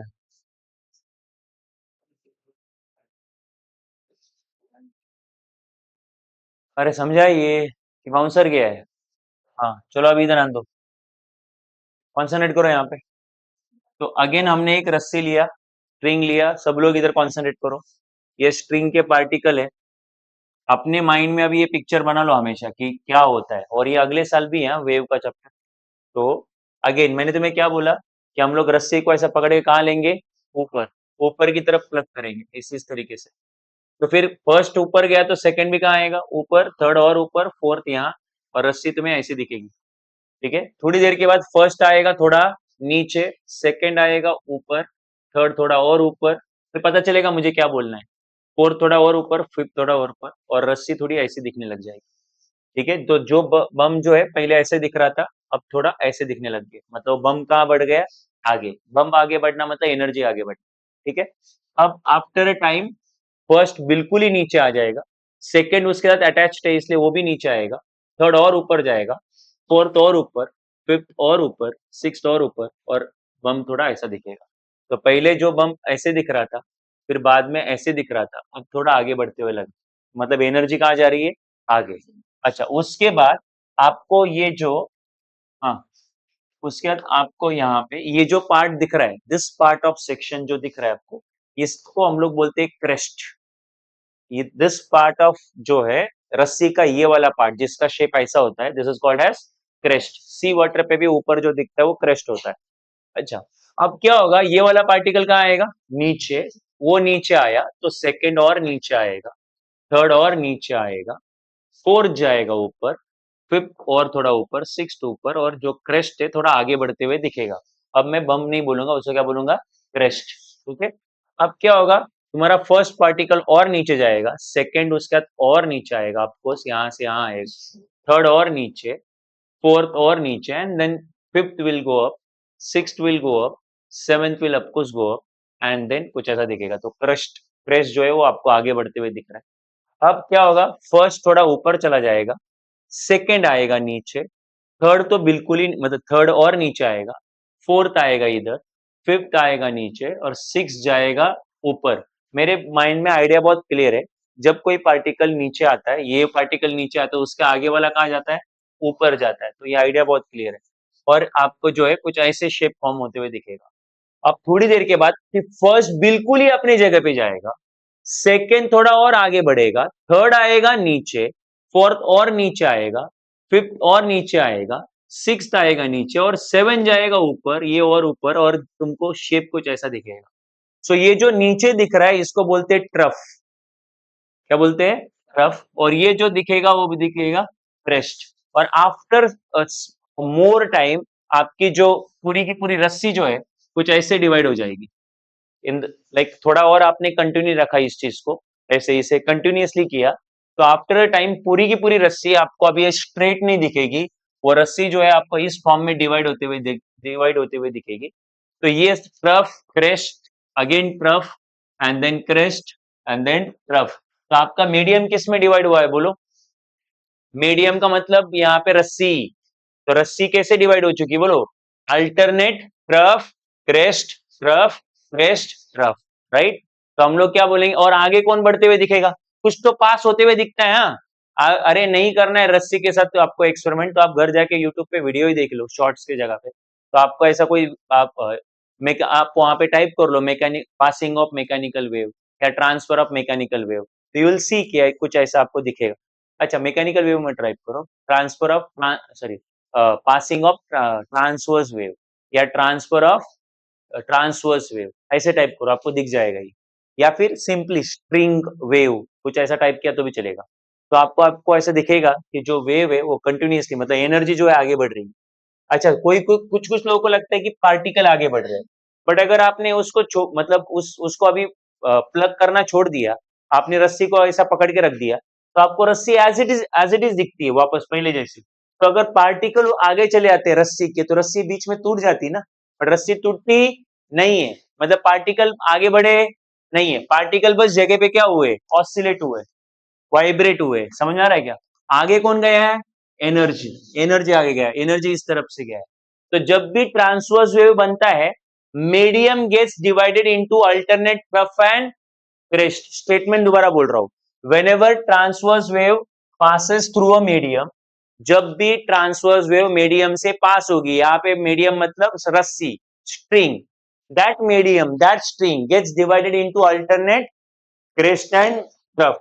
यू विल नेवर सी कि क्रेस्ट के बाद क्रेस्ट बन रहा है, यू विल ऑलवेज सी कि क्रेस्ट के बाद क्या बन रहा है, ट्रफ, राइट? क्योंकि एक साइड अगर ऊपर है पार्टिकल तो दूसरे साइड के पार्टिकल कहाँ रहते हैं? नीचे। हम लोग हमेशा याद रखेंगे ये। कुछ डाउट है यहाँ पे? Let's talk about longitudinal wave. Longitudinal में वेव में क्या होता है? तो एक बात बताओ, वंस अगेन लिप्स ये एयर, तुम बोलोगे अभी यार सर हमें ये समझा है, तो मैंने एक एक पार्टिकल लेके समझाया था ना, राइट? वो इजी था मेरे लिए समझाने के लिए। अब तुम लोग एक्चुअल कंसेप्ट सुन लो। आपके ये जो लिप्स और एयर के बीच में एक पार्टिकल थोड़ी होते, there are number of particles. अरे हाँ या नहीं? ठीक है, तो अब जब लिप्स के एयर के पार्टिकल को डिस्टर्ब करते हैं, तो मान लो ये सारे पार्टिकल आगे चले गए, इधर चले गए, राइट? तो अगर सारे पार्टिकल आगे चले जाएंगे, तो यहाँ पे बिल्कुल ही लिप्स के नजदीक वाले एरिया में पार्टिकल बहुत कम हो जाएंगे, और सारे वाले पार्टिकल कहाँ चले गए? आगे। तो सारे पार्टिकल यहाँ जमा हो जाएंगे इधर, क्योंकि हमने पीछे से इन पार्टिकल को कहाँ भेज दिया है? आगे। तो फिर जहां पे पार्टिकल कम होते हैं उसको बोलते हैं rarefaction. Place where number of particles are very less is called as rarefaction. और जिस प्लेस पे मोमेंटरी, मोमेंटरी क्यों आपको पता चल जाएगा, जिस प्लेस पे मोमेंटरी नंबर ऑफ पार्टिकल ज्यादा हो जाते हैं उसको बोलते हैं कंप्रेशन। क्या बोलते हैं? बट ये बहुत ज्यादा देर तक होने रहने नहीं वाला है। क्यों? क्योंकि अभी जो पार्टिकल पीछे से गए थे वो आगे वालों के साथ क्या होंगे? कोलाइड, और कोलाइड होके वापस कहाँ आएंगे? और जिनके साथ कोलाइड होंगे वो कहाँ जाएंगे? फिर इधर, इधर कितने पार्टिकल बचे? यहाँ पे ज्यादा पार्टिकल बचे कि कम पार्टिकल बचे? कम पार्टिकल बचे। समझ में आ रहा है कि नहीं? क्यों ऐसा हुआ? बिकॉज पार्टिकल कहाँ गए? आगे। जिनके साथ मतलब पीछे से धक्का दिया तो ये कुछ मान लो इधर 20 पार्टिकल थे, तो 20 में से 10 गए आगे और 10 उनके साथ कोलाइड होके वापस कहाँ आए? पीछे। एक का दूसरा पार्टिकल इधर बच गया होगा, अदरवाइज यहाँ पे पार्टिकल नहीं है। तो अब मुझे बताओ, यहाँ पे नंबर ऑफ पार्टिकल्स अभी इस वाले एरिया में नंबर ऑफ पार्टिकल ज्यादा हो गए, तो ये होगा कंप्रेशन, ये होगा रेयर फ्रैक्शन। और इसके कंपैरिजन में इधर पार्टिकल अभी ज्यादा है क्योंकि वो आगे जाके कोलाइड होके वापस कहाँ है? पीछे। And now this will become compression. अभी नहीं समझा? Compression, rarefaction, compression. But ये हमेशा के लिए ऐसा रहने वाला? क्या होगा? ये पार्टिकल कहाँ आएंगे? पीछे, क्योंकि कोलाइड हुए ना। और ये आगे कहाँ, ये कहाँ जाएंगे? आगे।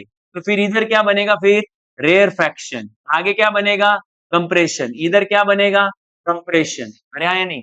इसको छोड़ दो अभी, यहाँ पे इधर मत कंफ्यूज मत होना। तो at a moment, for a moment, rarefaction के बाद क्या बनता है और उसके पहले भी क्या होता है? कंप्रेशन। इसका मतलब जैसे उधर रस्सी वाली वेव में क्रेस्ट के बाद क्या होता है? ट्रफ, फिर क्रस्ट ट्रप, ऐसा होता है। वैसे इधर होता है compression, rarefaction, compression, rarefaction and so on. तो अब मैं क्या बोलूंगा? जब साउंड वेव जाती है, साउंड वेव या फिर longitudinal wave, whenever longitudinal wave pass through medium, यहाँ पे मीडियम मतलब एयर, मीडियम मतलब एयर, व्हेनेवर साउंड वेव और longitudinal wave travel through the medium, medium gets divided into alternate crest and alternate compression and compression, rarefaction, compression. And whenever transverse wave travels through a medium gets divided into alternate crest and trough. Crest and trough. अभी भी नहीं समझा. So longitudinal wave नाम आया तो क्या याद आना चाहिए? Compression and rarefaction. अच्छा, तुमको एग्जाम में पूछा जाएगा व्हाट इज कंप्रेशन. क्या बताओगे कंप्रेशन क्या होता है? बोलो बोलो बोलो. ऐसा हिंदी में लिखोगे, जिस एरिया में पार्टिकल ज्यादा होते हैं उसको कंप्रेशन बोलते हैं. अरे क्या बोलोगे इंग्लिश में? एरिया ऑफ मीडियम या area of region which has higher particle density. तुम बोलोगे आपने जो बोला और जो लिखा हो तो अलग अलग है. अरे भाई, नंबर ऑफ पार्टिकल ज्यादा होना मतलब पार्टिकल डेंसिटी क्या होना? ज्यादा. पार्टिकल डेंसिटी समझती है? Number of particle per unit area. तो ज्यादा नंबर ऑफ पार्टिकल है तो density high, come number of particle है तो डेंसिटी लो. तो वापस बोलो, कंप्रेशन का मतलब region having higher particle density. Okay. Rarefaction क्या होता है? तो इसके बिल्कुल ऑपोजिट होगा. द एरिया और रीजन, एरिया और रीजन और विच हैज, बोलो, yes, which has lower particle density.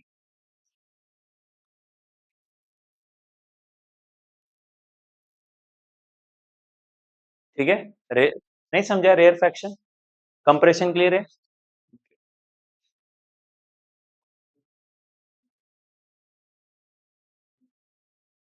एक बात बताओ, जहां पे पार्टिकल्स ज्यादा है वहां पे प्रेशर हाई रहेगा कि प्रेशर लो रहेगा? हाँ, बलून के अंदर ज्यादा एयर पार्टिकल है तो प्रेशर क्या रहेगा? हाई. तो कंप्रेशन एक ऐसा एरिया है, high pressure region, high pressure region, और rarefaction low pressure region. ये कंप्रेशन रेयर फ्रैक्शन क्लियर है कि नहीं है? हाँ, इसको रट्टा नहीं मार सकते, आपको याद ही करना पड़ेगा. ऐसे कंसेप्ट दिमाग में रखो, अपने आप आ जाएगा. अच्छा, एनीवेज इधर आन दो. यहाँ पे सपोज मैंने एक रस्सी लिया और उस रस्सी को कंटिन्यूअसली प्लग करते रहा मैं, तो आपको होता है थोड़ी देर के बाद वो रस्सी, रस्सी मतलब मीडियम, वो मीडियम इस तरीके से डिवाइड हो जाएगा. राइट. तो आप ध्यान देना, बड़ा इंपॉर्टेंट कंसेप्ट आ रहा है. मुझे एक बात बताओ, आपको पता है ना ऐसा वाला इस तरीके का शेप क्यों फॉर्म होता है? क्योंकि हर पार्टिकल ऊपर जाता है और वापस कहाँ आता है? नीचे. हर पार्टिकल ऐसा होता है. हर पार्टिकल का एम्पलीट्यूड जो होता है सेम होता है कि अलग अलग होता है? What is amplitude? Maximum displacement. तो हर पार्टिकल उतना ही एक साथ ऊपर नहीं जाते, हाँ, अलग अलग टाइम पे ऊपर जाते हैं, इसलिए तो शेप ऐसा दिखता है. एक साथ सेम ऊपर जाते तो फिर शेप ऐसा होता. नहीं समझा? कोई पहले ऊपर जाता है ऐसे इस तरीके से, अलग अलग टाइम पे जाते हैं इसलिए शेप ऐसा बन रहा है. तो सारे पार्टिकल का एम्पलीट्यूड क्या है? सेम ही कि अलग अलग है? सेम है. अरे, एम्पलीट्यूड बोल रहा हूं. एम्पलीट्यूड समझता है क्या? Maximum displacement. उसको होने के लिए लगने वाला टाइम अलग अलग है. मतलब फिलहाल फिलहाल जब टाइम 1 सेकेंड है तो ये सबसे ऊपर है मान लो, बट ये सबसे ऊपर है क्या? नहीं. ठीक है, बट थोड़ी देर के बाद ये ऊपर जाने वाला है. तो इस सबको इक्वल डिस्प्लेसमेंट करने का चांस मिलता है. राइट. बट सब at a time displacement perform नहीं करते, इसलिए शेप कुछ ऐसा दिखता है. ठीक है. सो एवरी मॉलिक्यूल, मॉलिक्यूल या particle, every particle has same amplitude. तुम लोग जो नोटिस कर रहे हो वो लिख रहा हूं मैं. हर पार्टिकल का एम्पलीट्यूड क्या है? सेम है. ठीक. अब आगे, particles particles perform perform amplitude at different times. Particle का जो एम्पलीट्यूड परफॉर्म होता है वो डिफरेंट टाइम पे, मतलब सारे एक साथ ऊपर नहीं जाते. समझ में आ रहा है क्या? कोई पहले ऊपर है, दूसरा उसके बाद ऊपर जाएगा, तीसरा उसके बाद जाएगा. तो एम्पलीट्यूड परफॉर्म करने का जो टाइम है वो सबका अलग अलग है, बट जाएगा तो ऊपर. हाँ, अगर पहला ऊपर गया है तो दूसरा भी कहाँ जाएगा? ऊपर, बट थोड़ी देर के बाद जाएगा. ऐसा. ये दूसरा पॉइंट. ये सब एंट्रेंस में काम में आएगा आपको. तीसरा, इधर आने दो 2 मिनट के लिए, ये ज्यादा इंपॉर्टेंट है, इधर कॉन्सेंट्रेट करो. तो एक बात बताओ, शेप अगर ऐसा है तो उसके पीछे का रीजन क्या रहेगा? शेप ऐसे है, उसके पीछे का रीजन क्या रहेगा? इधर कॉन्सेंट्रेट करो। ये वाला पार्टिकल जो है ऊपर नहीं गया है, इसलिए ऐसा शेप हो गया है क्या? नहीं, ये वाला पार्टिकल ऊपर जाके कहाँ आया है? नीचे, करेक्ट। ये वाला पार्टिकल फिलहाल कहाँ है? यहाँ है, बट वो भी ऊपर जाके कहाँ आया है? और तीसरा वाला पार्टिकल जो अभी अभी कहाँ गया है? ऊपर। मैं ना इंपॉर्टेंट पॉइंट समझा रहा हूं तुमको, उसको हम लोग बोलेंगे फेज। क्या बोलेंगे? फेज। मुझे तुम्हें दो चीजें समझानी है यहाँ पे। अगर आपको फेज ये चीज समझनी है हमेशा के लिए, मतलब 12th में भी आने वाला है, 12th में ये सब एक्सप्लेन नहीं करूंगा मैं तुम लोग, ठीक है? अब आगे सुनना। अगर कोई पार्टिकल अपनी मीन पोजीशन पे शुरुआत में अभी उसने ऑसिलेशन परफॉर्म करना है, वाइब्रेशन परफॉर्म करना शुरू किया नहीं है, तो समझो जब टाइम जीरो है, हाँ, एकदम टाइम जीरो है, फिलहाल अभी ऑसिलेशन शुरू नहीं हुआ है, तो टाइम जीरो, एंगल जो बन रहा है, एंगल भी बोल रहे हो जीरो। तुम बोलोगे कहाँ एंगल बन रहा है? कहीं नहीं बन रहा है, तुम बस सुनते जाओ, ठीक है? एंगल कितना बोलो? जीरो। अब आगे सुनना। अब ये पार्टिकल ऊपर जाएगा, जैसे जैसे पार्टिकल ऊपर जाएगा आप समझो कि एंगल बढ़ते जा रहा है, ठीक है? और मैं तुम्हें तुम्हें मैं लॉजिक समझा दूंगा, ये एंगल वाला लॉजिक कहाँ आया है यहाँ, ठीक है? तुम बस फॉलो करते रहो। बोलो जीरो एंगल है फिलहाल, तो पार्टिकल कहाँ जा रहा है? ऊपर। तो लेट्स से एंगल बढ़ते जा रहा है 10 degree, 20 degree, 30 degree, 40 degree, 50 degree, 60 degree, और फाइनली जब सबसे टॉप पे जाएगा तो हम लोग एंगल बोलेंगे 90 डिग्री। कितना डिग्री? ओके। लॉजिक क्या है इसके पीछे का मैं समझा रहा हूं, वो 2 मिनट के बाद समझाऊंगा, पहले आप एंगल गिनना सीखो। जब पार्टिकल ऊपर से कहां आएगा? नीचे, तो एंगल 90 से 80 नहीं होगा, क्योंकि 90 80 तो ऑलरेडी था वो, अब वो 90 से होगा 100। हम लोग हमेशा आगे बढ़ते हुए गिनेंगे। 90 से क्या होगा? 100, 100, 110, 120, 130, और ऐसे करते करते इधर कितना होगा? 180। कितना होगा? ऊपर गया 90, नीचे आया 90, टोटल कितना हुआ? 180। यहाँ पे 180 हुआ है। अब 180 से जब वो नीचे जाएगा तो और बढ़ेगा, तो 180, 190, 200, 250 जो भी है, और यहाँ पे जाके होगा 270 डिग्री। कितना? जिनको थोड़ा बहुत ट्रिग्नोमेट्री सीखा उनको पता है मैं क्या बोल रहा हूँ। 0 to 90, अगेन 90।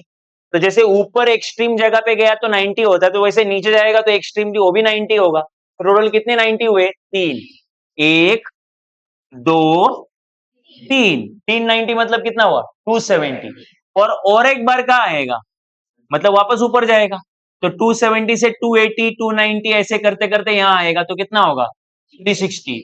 जब 360 हो जाएगा तो हम लोग बोलेंगे एक ऑसिलेशन कंप्लीट हुआ। कितना हुआ? एक ऑसिलेशन कंप्लीट हुआ, राइट? अब मुझे क्या बोलना है तुम लोग समझो, ठीक है? अगर ये तुमने समझ लिया तो इसका मतलब तुम्हें वेव एटलीस्ट थोड़ा बहुत क्लियर हुआ है। तो एक बात बताओ, ठीक से सुनना। जब पहला पार्टिकल ऊपर जाता है तो उसके साथ दूसरा भी कहां जाता है? ऊपर। समझना क्या बोल रहा हूं। अगर पहला पार्टिकल ऊपर जा रहा है तो उसके साथ दूसरा पार्टिकल भी कहां जाता है?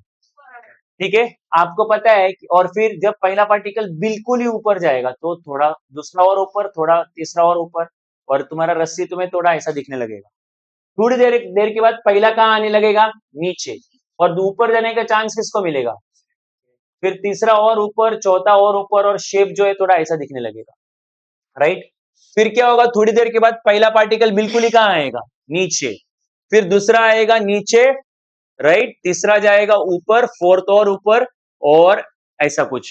तुम्हें एक बात बताओ, पहला पार्टिकल ऊपर जाके कहां आया है? मतलब पहले पार्टिकल का फेज कितना है?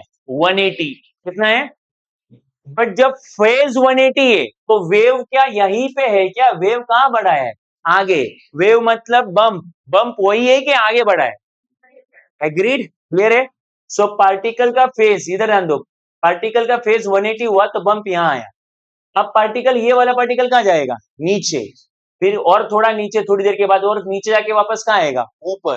तो जब पार्टिकल एक ऑसिलेशन कंप्लीट करता है तो बम्प का या वेव का एक क्रेस्ट और एक ट्रैप कंप्लीट होता है। एक क्रेस्ट और, देखो ये पार्टिकल ऊपर नीचे हो रहा है, अरे है नहीं? बाकी के पार्टिकल भी क्या होंगे? ऊपर नीचे। तो वो जो रस्सी है उसका कुछ तो शेप होगा ना। तो जब एक पार्टिकल ऊपर जाके वापस कहां आता है और नीचे जाके एक्सट्रीम पे जाके वापस कहां आता है? रस्सी क्या हो जाती है, तो तब तक रस्सी का इतना बन जाता है, ये यहां तक बम्प आ जाता, मतलब यहां तक ऑसिलेशन आ जाता है, या एनर्जी यहां तक पहुंचती है। क्लियर है क्या? तो 360 डिग्री में क्या बन रहा है, एक क्रेस्ट और एक, 360 डिग्री में एक क्रेस्ट और एक, जब जब इसका 360 डिग्री ऑसिलेशन होता है तो एक क्रेस्ट और एक ट्रफ बनता है, राइट। अब आगे सुनना मैं क्या बोल रहा हूँ। जिन्होंने ट्रिग्नोमेट्री मेरे साथ सीखा है और साइन का ग्राफ सीखा है, वो लोग साइन ग्राफ को जरा याद करो। मैं यहाँ पे ना कुछ एंगल्स लिख रहा हूँ, 0 डिग्री, 90 डिग्री, 180 डिग्री, ये कुछ एंगल लिख रहा हूँ, और ये 360 डिग्री। जल्दी से सोच के बताओ, साइन जीरो कितना होता है, 0। अच्छा, तुम्हें ये पता है ना, साइन जो, ये जो ट्रिग्नोमेट्रिक फंक्शन है, उसमें मैक्सिमम वैल्यू 1 और कितनी होती है, -1। तो जल्दी बोलो, साइन 0 0 होता है, साइन 90 1, साइन 180 0, साइन 180 0, और साइन, हाँ हाँ क्या बोल रहा हूँ, ठीक है, साइन 180 0, और साइन 360 कितना होता है, -1, है कि नहीं? शाबाश, हर चीज को आगे आगे हाँ ही बोलते हो तुम लोग, हर चीज को हाँ, अब सही है, बोलो, साइन 0, साइन 90, साइन 180, साइन 270, -1, और साइन 360 0 होता है, 30। और इसको अगर ज्वाइन करोगे तो ग्राफ कुछ ऐसा बनेगा। क्लियर है क्या? तो अब मुझे बताओ, पार्टिकल एक बार ऊपर जाके वापस कहाँ आ रहा है, मतलब 360 डिग्री ऑसिलेशन हो रहा है, तो फिर तुम्हारी वेव भी कितनी डिग्री आगे बढ़ेगी? वही तो मैं बोल रहा था कि पार्टिकल जब 360 डिग्री एंगल कंप्लीट करता है तो वेव यहां तक पहुंचती है, तो वेव का टोटल एंगल कितना कवर हुआ, 360। पार्टिकल ने भी कितना कवर किया, 360, तो वो यहां से आया है। तो हम लोग जब देखो, हमने क्या नोटिस किया कि जब पार्टिकल ऊपर जगह जाता है, देखो ये थोड़ा समझो, बस इतना समझ आया तो काफी कुछ चीजें क्लियर हो जाएगी। तो बोलो, पार्टिकल यहां से, इसको क्या बोलोगे, बोलो मीन पोजीशन बोलोगे, इसको क्या बोलोगे, एक्सट्रीम, इसको भी एक्सट्रीम, ऊपर वाला एक्सट्रीम, नीचे वाला एक्सट्रीम, जल्दी से बोलो, मीन पोजीशन से पार्टिकल कहां गया, एक्सट्रीम, ऊपर वाले एक्सट्रीम पे, फिर ऊपर वाले एक्सट्रीम से वापस कहां आया, मीन मतलब बीच वाला, तो मीन से वापस कहां गया, और एक नीचे वाला एक्सट्रीम, नीचे वाले एक्सट्रीम से वापस कहां आया। जब हमने पार्टिकल को ऐसे करते हुए देखा, तो हमने उसी टाइम पे नोटिस किया कि वेव यहां तक पहुंचा है। तो जब वेव यहां तक पहुंचता है तो वो कितना एंगल बनता है, तो फिर हमने वही पार्टिकल को अटैच किया कि पार्टिकल एक बार ऊपर नीचे नीचे ऊपर, जब एक बार ऐसा करता है, और वेव तब उतने टाइम में वेव क्या बनाती है, एक क्रेस्ट और एक ट्रफ, वो 360 डिग्री से इक्विवेलेंट होता है। तो हमने इस 360 डिग्री को इसके साथ डिवाइड कर दिया। तो अब मुझे बताओ, टोटल पार्टिकल एक बार कहा जाता है, बोलो, मीन से एक्सट्रीम, एक्सट्रीम से मीन से अगेन, और एक्सट्रीम से, और इतने देर में वेव कितना डिग्री आगे बढ़ती है, तो हमने 360 डिग्री इसमें डिवाइड कर दिया, राइट। सो 360 डिग्री इसमें कैसे डिवाइड करेंगे, तो 0, 90, 180, 270, और हाँ, इसके ये लॉजिक है। मैं जब बोलता हूं ना कि पार्टिकल यहां है तो फेस कितना, 0, पार्टिकल यहां है तो 90, फिर फिर वो लॉजिक यहां से आया है। वेव कितना आगे बढ़ता है, वो लॉजिक वहां से आया है। तो पार्टिकल को एक ऑसिलेशन करते, पार्टिकल को एक ऑसिलेशन करने के लिए जितना टाइम लगता है, अच्छा, एक ऑसिलेशन का मतलब समझो, 360 डिग्री फेस कंप्लीट करना। वन ऑसिलेशन का मतलब क्या, 360 डिग्री कम।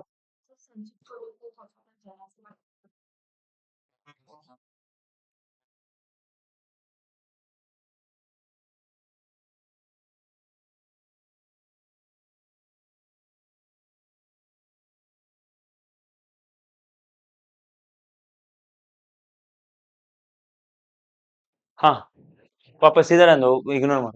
सो पार्टिकल जो है, जब एक ऑसिलेशन कंप्लीट करता है, what is one oscillation, how one oscillation is measured, mean से एक्सट्रीम से हाफ ऑसिलेशन, मीन से नीचे वाला, and then again next half oscillation, मतलब टोटल वन ऑसिलेशन। और एक ऑसिलेशन में वेव का क्या बनाती है, एक क्रेस्ट और एक, मतलब टोटल कितना एंगल, उस 360 को हमने इस 4 पार्ट में डिवाइड कर दिया है, राइट। तो ये और ये बिल्कुल सेम चलता है। तो तुम्हें फेस समझ में आया क्या, राइट। फेज मतलब पार्टिकल ने वाइब्रेट होते हुए कितना एंगल बनाया, राइट। वो एंगल पार्टिकल बनाता है कि एक्चुअली वेव बनाती है? पार्टिकल की वेव, एक्चुअली वो एंगल वेव बना रहा है। कौन बना रहा है? हमने उसको वो लॉजिक किसको ट्रांसफर कर दिया? पार्टिकल को, क्योंकि हमने ये देखा कि पार्टिकल का एक ऑसिलेशन और पार्टिकल का क्रेस्ट और ट्रफ ये भी 360 डिग्री है, तो फिर उस एक ऑसिलेशन को भी क्या बोल देंगे? 360 डिग्री। और अगर मान लो तुम्हें ये सब नहीं समझा मैं जो बोल रहा हूँ, ठीक है, तो तुम्हें कौन सा ही फिजिक्स में साइंटिस्ट बनना है? ठीक है, मुझे लग तो नहीं रहा, राइट। तो तुम लोग बस इतना याद रखो कि भाई पार्टिकल मीन पोजीशन पे तो फेज कितना भाई? जीरो। फिर वहां से कहा जाएगा? स्ट्रीम। तो वहां से वापस कहाँ आएगा? तो फिर कहाँ आएगा? तो और फिर वापस मीन पे आएगा। तो जब, अच्छा तुम बोलोगे बट इसका यूज क्या है सर? तो यूज ये है, मैं तुम्हें बोलूंगा। जब मैं बोलूंगा कि पार्टिकल का फेज 90 डिग्री है, पार्टिकल का फेज, अब बताओ पार्टिकल कहाँ है? हाँ करेक्ट। अब मैं बोलूंगा पार्टिकल का फेज 270 है, तो पार्टिकल कहाँ है? नीचे वाले पोजीशन पे। और अगर मैं बोलूंगा कि पार्टिकल का फेज 360 डिग्री हो गया है, हाँ, बट इसका मतलब वो ऊपर जाके नीचे आए क्या? नीचे जाके वापस कहाँ है? ऊपर आया, मतलब उसने बहुत कुछ कर लिया है। नहीं समझा? और मैं बोलूंगा पार्टिकल का फेज जीरो है, पार्टिकल का फेज जीरो है, पार्टिकल का फेज 180 है और पार्टिकल का फेज 360 है। ये तीनों केसेस में उसका पोजीशन क्या रहता है? सेम। पोजीशन सेम है, बट उसका बिहेवियर सेम, क्योंकि जीरो फेज में ऑसिलेशन हुआ, 180 में आधा ऑसिलेशन हो चुका है और 360 में एक पूरा हो चुका है। तो फेज जानने से उस पार्टिकल ने कितने ऑसिलेशन परफॉर्म करा है वो हमें पता लग जाता है। अरे अभी भी नहीं समझा? फेज जानने से क्या पता चलेगा बोलो? पार्टिकल के ऑसिलेशन कितने हुए, आधा हुआ, एक हुआ है, दो हुए। अगर मैं बोलूं पार्टिकल का फेज 720 डिग्री है, मतलब दो बार 360। अरे 720 डिग्री मतलब क्या? तुम बोलोगे 720 कहाँ बन रहा है सर? यही बनेगा। अरे टू 360 हो गया एक बार, 360 के बाद और ऊपर गया वापस 450, फिर वापस आया। नींद से खुल गई तेरी नींद? अच्छा हाँ, ओके, नहीं ठीक। फिर कहाँ गया? नीचे 630, फिर वापस आया 720। 5 बजे तो खुल जाता है क्या? है ना? सो अरे आप तक तो नीचे ही देख रहा था ना। ठीक है, तो टोटल 720 डिग्री बोलो तो कितने ऑसिलेशन हुए? दो ना, तीन कहाँ से? ऐसा ऐसा देखा क्या तुमने? तीन। अरे 360 मीन्स वन, तो 720 में कितने 360? दो। फेज जानने से पार्टिकल का पोजीशन और उसके नंबर ऑफ ऑसिलेशन ये सब पता लग जाता है। क्लियर है? तो फेज का इंपॉर्टेंस समझ में आया कि डाउट है? क्लियर है ये? ओके, तो फिर आप लोग क्या लिखोगे अभी इधर? ठीक है।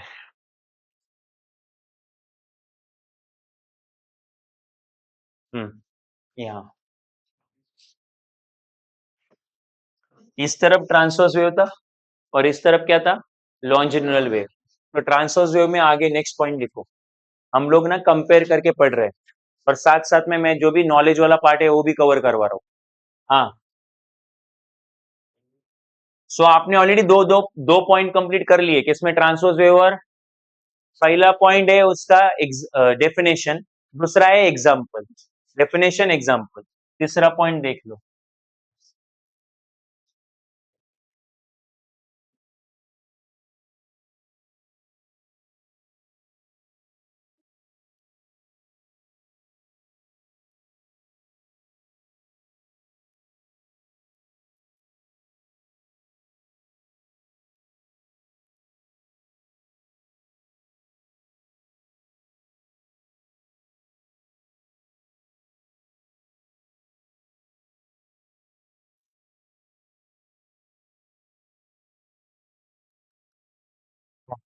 क्या लिखा हुआ है देखो?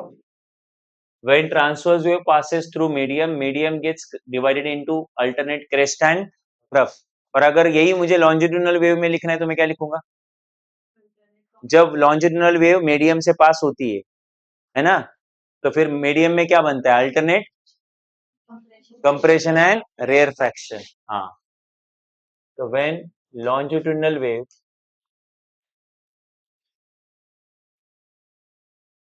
प्रोपोगेट्स, प्रोपोगेट मतलब ट्रैवल करना, propagates through medium, it gets divided, it medium gets divided, medium gets divided into alternate compression and rarefaction.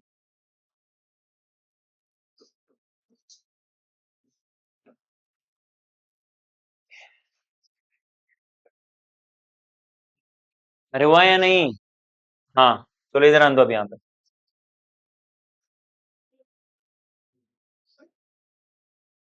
हाँ,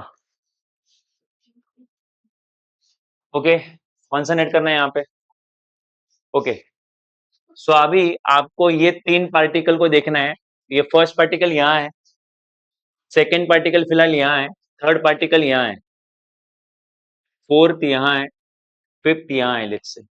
तो अब मुझे बताओ, फर्स्ट सेकेंड थर्ड फोर्थ इन सारे पार्टिकल में से सबसे ज्यादा फेज किसका है? Which particle has greater phase? Okay, किसका फेज ज्यादा है? वन, थ्री, और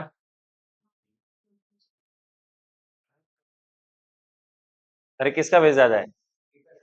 तो इधर साधारण लोगों के साथ क्या कर रहा है? आके उठ, आ जा उधर दोपहर वाले बैच में, इधर पागल बनूंगा इनके साथ। किसका फेज ज्यादा है? वन का ज्यादा है। रोते हुए लोग 2-4 किलो बादाम खाओ हर दिन, तब होगा तुम्हारा कुछ। ये वाले पार्टिकल का फेज सबसे ज्यादा है। अब कोई सोचो कैसा, वो तो जीरो रहेगा। हाँ, अरे भाई वो वहां पे क्यों है? वो वहां पे इसलिए है कि वो ऊपर जाके कहाँ है? नीचे। आगे वाला ऊपर कैसे गया है? आगे वाला ऊपर जा नहीं सकता जब तक पीछे वाला ऊपर जाके कहाँ नहीं आता। तो इसका फेस कितना हो गया है? 180। इसका फेस जो है ऊपर जाके ये कहाँ आया है? नीचे, बट पूरा नीचे नहीं आया, तो इसका फेस मे बी 180 से कम, लेट्स से 150। और ये अभी अभी कहाँ गया है? ऊपर से 90। इसको अभी ऊपर जाने का चांस मिला ही नहीं है, तो 90 से भी उसका फेस क्या है? कम है। नहीं समझा? पीछे वाले पार्टिकल का फेस हमेशा ज्यादा होता है, क्योंकि उसका ऑसिलेशन सबसे पहले शुरू होता है। से जो भी इसका ऑसिलेशन पहले शुरू होगा ना, तो फेज बनाना, उसने एंगल बनाना सबसे पहले शुरू किया होगा, तो इसका फेज सबसे ज्यादा, फिर थोड़ा फेज कम, फिर कम, फिर कम, ऐसे ऐसे। अभी भी नहीं समझा? अरे क्लियर है कि नहीं? ओके, तो फेज गिनना समझ में आता है कि नहीं, कि बाउंसर है? ओके, तो अब ध्यान दो यहाँ पे।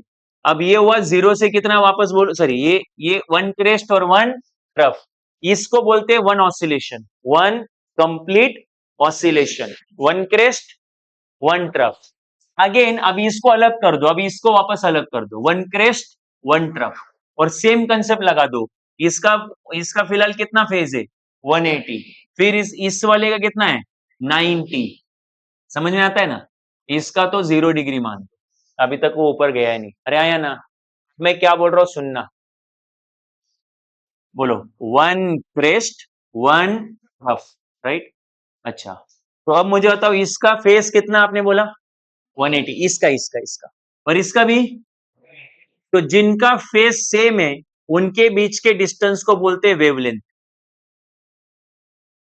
क्या बोलते हैं?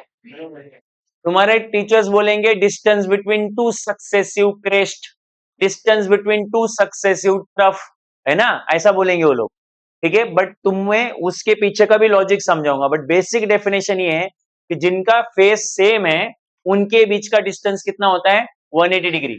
और किसी का 180 डिग्री नहीं हो सकता फेस, तुम चेक कर लेना, किसी का है 180 डिग्री। क्लियर है कि नहीं है? अब ध्यान देना मैं क्या बोल रहा हूँ, ठीक से सुनना। सो ये वेवलेंथ है, ओके? सो अभी मुझे बताओ, अगर मैं यहाँ पे जाऊं, इधर इसका फेस कितना है बोलो? इसका 90, एग्रीड, इसका 90 रहेगा, इसका भी कितना है? तो फिर इन दोनों के डिस्टेंस, इन दोनों के बीच का डिस्टेंस भी क्या रहेगा? वेवलेंथ। वो मैं जो निकाल रहा हूँ ना, वो वेवलेंथ का सिंबल है, लैम्बडा बोलते हैं उसको, लैम्बडा, ठीक है? तो तुम अगर एक बार नोटिस करोगे, तो मैंने इसको भी क्या बोला था? वेवलेंथ। मैंने इसको भी क्या बोला है? बिकॉज उनका फेज बिल्कुल क्या है? सेम है। तो तुम एक बात नोटिस करो, एक वेवलेंथ में एक पूरा क्रेस्ट आता है, एक पूरा ट्रफ आता है। अब तुम में से कोई बोलेगा सर ये इसमें कहाँ आ रहा है, इधर कहाँ आ रहा है, इस वाले केस में? तो आ रहा है ना भाई, ठीक से सोच के देख, बोल यहां से लेके यहां तक ये पूरा क्या हुआ, ट्रफ, और ये आधा क्रेस्ट, और ये आधा, आधा क्रेस्ट आधा क्रेस्ट, एक क्रेस्ट और एक, मतलब एक वेवलेंथ में, एक लैम्बडा में हमेशा एक क्रेस्ट और एक ट्रफ आता ही है, क्लियर है कि नहीं। इसीलिए डिस्टेंस बिटवीन, इधर देखो अब, और इसको और देखो, डिस्टेंस, ये देखो ये एक क्रेस्ट है, उसके बाद नेक्स्ट क्रेस्ट ये है ना, तो distance between two successive crest is what, wavelength, बराबर है। और वेवलेंथ में क्या आता है, एक क्रेस्ट और एक, तो अब मुझे बताओ यहां से यहां तक भी तो वेवलेंथ होने वाला है, बताओ कैसे, ये पूरा क्रेस्ट, आधा आधा, तो टोटल एक ट्रफ हुआ और एक क्रेस्ट हुआ, तो ये भी क्या हुआ, wavelength. Distance between two successive trough is wavelength, distance between two successive crest is wavelength. Basic definition कहां से आया है, जिनका फेस सेम, जिन सक्सेसिव पार्टिकल का फेस सेम, उनके बीच का वेवलेंथ, उनके बीच का डिस्टेंस मतलब क्या, वेवलेंथ, वेव। अच्छा, वेवलेंथ इस वर्ड का और क्या मीनिंग है, वो तो गिनना सिखाया मैंने तुमको। वेवलेंथ, वेवलेंथ का मीनिंग ये है, डिस्टेंस ट्रेवल्ड बाय वेव, क्या है ना, वेव लेंथ। और वेव जो है ना, वो ऐसे थोड़ी ना चलता, ऐसे थोड़ी चलता है, वो तो ऐसे चलता है ना, नहीं समझा। इसलिए वेव का डिस्टेंस ऐसे गिनते हैं, distance between two successive crest या distance between two successive trough, ठीक है। तो वेव का डिस्टेंस वेवलेंथ में गिनते हैं, किसमें। इसके बाद जब भी आपको वेव का डिस्टेंस गिनने बोलेंगे, मतलब वेव ने कितना डिस्टेंस ट्रेवल किया ऐसा बोला, तो आप लोग क्या गिनोगे, वेवलेंथ, ठीक। तो आप लोग लिख लो वहां पे, ये जो डेफिनेशन डिफरेंस चल रहा है वो क्या लिखोगे यहाँ पे, डिस्टेंस बिटवीन टू सक्सेसिव क्रेस्ट्स और टू सक्सेसिव ट्रफ्स और one crest, and one trough it's called wavelength. इसको नोटिस करो यार, क्या क्या लिखा है मैंने, दो सक्सेसिव क्रेस्ट है ना, या दो सक्सेसिव ट्रफ, या फिर एक पूरा क्रेस्ट और एक पूरा ट्रफ, ये बनाता है वेवलेंथ। अच्छा, लॉन्जिट्यूड में क्रेस्ट और ट्रफ नहीं आते, कौन आता है, कंप्रेशन और, तो सेम लिखेंगे, बस वर्डिंग क्या रहेगी, compression and rarefaction. So distance between two successive compression और टू सक्सेसिव रेयरफ्रैक्शन और one rarefaction and one compression, it's called wavelength, और ब्रैकेट में लिखना लैम्बडा, वेवलेंथ का symbol.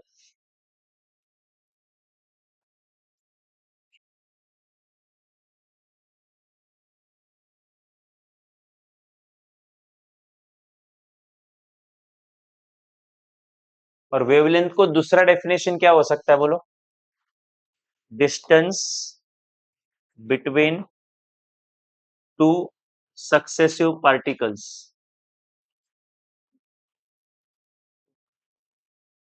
Which are in same phase, ऐसे दो पार्टिकल जिनका फेज क्या हो, सेम हो, या सेम स्टेट ऑफ वाइब्रेशन। अगर आपको फेज वर्ड भूल गए तो स्टेट ऑफ वाइब्रेशन ये वर्ड याद रखो, जिनका वाइब्रेट होने का तरीका सेम है, वो तो तभी सेम हो सकता है जब फेज सेम हो। The distance between two successive particles which are in same state of vibration, it's called wavelength. ये स्टैंड अलोन डेफिनेशन है। स्टैंड अलोन मतलब ये आपको, आप कहीं पे भी लिख सकते हो, राइट। ये तो खाली ट्रांसवर्स वेव के केस में लिख सकते हो। ये वाली डेफिनेशन खाली कब लिख सकते हो? लॉन्जिट्यूडनल वेव में लिख सकते हो, कंप्रेशन रेयरफैक्शन में तो उसी में बनते हैं। और ये वाली डेफिनेशन आप जनरल डेफिनेशन है, आप कहीं पे भी यूज कर सकते हो। वैसे भी इसी डेफिनेशन से ये दोनों बनी है। क्या डेंजरस है? डाउट ही नहीं आ रहा है। डेंजरस है तो होगी। हाँ, इधर बोलो। पार्टिकल का एक ऑसिलेशन हुआ ऐसा कब बोलते हैं? पार्टिकल का, वेव का नहीं। वेव का एक ऑसिलेशन और पार्टिकल का एक ऑसिलेशन। ऑसिलेशन, एक ऑसिलेशन मतलब 360 डिग्री। पार्टिकल का एक ऑसिलेशन करने के लिए उसको 360 डिग्री कंप्लीट करना पड़ता है, और वेव का भी एक ऑसिलेशन करने के लिए 360 डिग्री। तो उसके लिए एक क्रेस्ट और एक ट्रफ बनाना पड़ता है। तो जब वेव एक क्रेस्ट और एक ट्रफ बनाएगा तो बोलेंगे वेव का एक ऑसिलेशन हुआ। वेव का और पार्टिकल का एक ऑसिलेशन कब? जब वो 360 डिग्री कंप्लीट करेगा।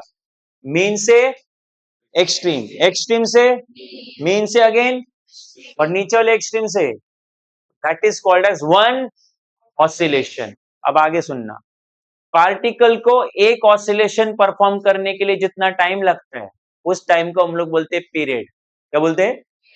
Time taken to complete one oscillation is called as period. One oscillation of wave या फिर वन ऑसिलेशन ऑफ पार्टिकल। तो अगर पार्टिकल वर्ड यूज किया तो पीरियड ऑफ पार्टिकल हुआ, और वेव यूज किया तो पीरियड ऑफ वेव हुआ। तो आप नोट डाउन कर लो कहीं पे, ये अलग से नोट डाउन करो। जैसे कंप्रेशन रेयरफैक्शन अलग चल रहा है तो वो भी पीरियड वाला डेफिनेशन भी अलग रखो। वो डिफरेंस वाले में जगह छोड़ दो, ठीक है? वो मैं जैसे जैसे कंसेप्ट आगे बढ़ रहा है वैसे वैसे बता रहा हूँ।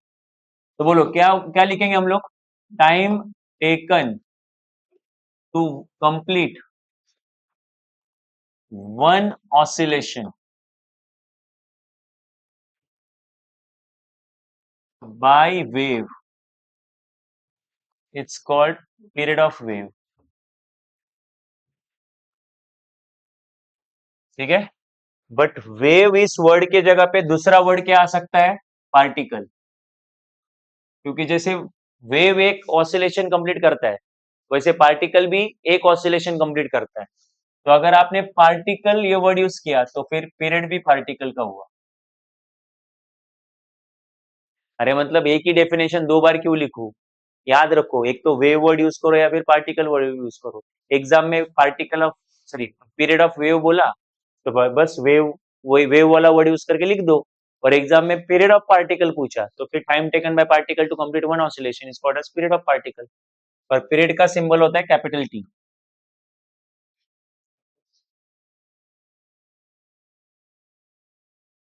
और उसका ऐसा यूनिट रहेगा न्यूटन। लिख दो, ऐसा यूनिट इज न्यूटन। ऐसा unit of period is Newton. लिख दिया? हाँ, इतने गधे रे, आते क्या हो खाने में? वो टाइम है, पीरियड टाइम है, और उसका ऐसा यूनिट क्या है? न्यूटन। साइंस खाली तुम्हारे लाइफ में 2 घंटे के लिए।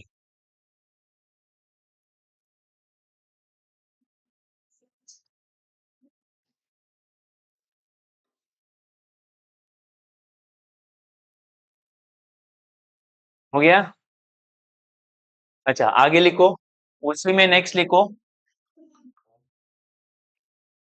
फ्रीक्वेंसी।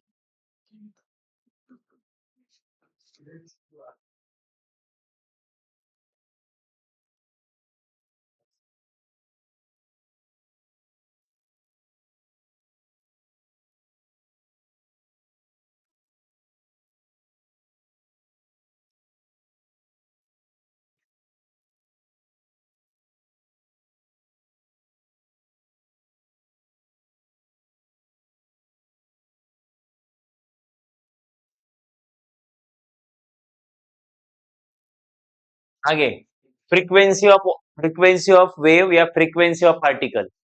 एक सेकेंड में वो कितने ऑसिलेशन परफॉर्म करता है, मतलब एक सेकेंड में कितना, मतलब 360 डिग्री। लेट्स इधर आना 2 मिनट के लिए, बस बाद में लिखो। एक सेकेंड में उसने 720 डिग्री एंगल बना दिया। सुनो कितना डिग्री? मैं एक सेकेंड में, हाँ। तो आपको होता है 360 डिग्री मतलब वन ऑसिलेशन, तो 720 डिग्री मतलब दो ऑसिलेशन, तो एक सेकेंड में दो ऑसिलेशन बने, तो एक सेकेंड में जितने ऑसिलेशन होंगे उसको बोलते हैं फ्रीक्वेंसी। तो कितने ऑसिलेशन हुए? दो। एंगल 720 बोला ना, तो फ्रीक्वेंसी हुई 2 हर्ट्ज। कितनी? वो फ्रीक्वेंसी का यूनिट है। बट अगर एक सेकेंड में फेज 540 डिग्री है, कितना है? तो फिर कितने ऑसिलेशन? फ्रीक्वेंसी कितनी? 1.5, क्योंकि one one oscillation is 360 degree. 540 मतलब 180 के 3 इंटरवल। ज्यादा बोल रहा हूँ क्या मैं? अबे 540 ना, तो 180 180 180 के 3 इंटरवल, तो 180 180 के 2 इंटरवल मतलब 360। तो 360, या फिर तुम ऐसा समझो 180 मतलब आधा ऑसिलेशन, तो 180 के कितने इंटरवल? 18 3 सा 54 ना, तो 180 के 3, आधा आधा आधा, टोटल कितना हुआ? 1.5, राइट? तो फिर आपका फ्रीक्वेंसी होगा 1.5 हर्ट्ज। ठीक है, ऐसे गिनते हैं, तो ऐसा यूनिट लिख दो, हर्ट्ज।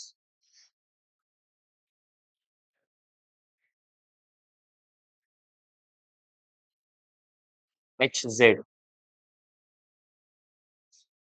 एक सेकेंड में जितने ऑसिलेशन होंगे पार्टिकल के, वो पार्टिकल की फ्रीक्वेंसी है। बट कभी कभी आपको फ्रीक्वेंसी ऑफ वेव पूछेंगे, तो तुम लोग क्या लिखोगे? Number of oscillation perform by wave. ठीक है, it's called frequency of wave. तो एग्जैक्टली देखना एग्जाम में क्या पूछा है, पार्टिकल की वेव। डेफिनेशन सेम, बस वर्ड अलग।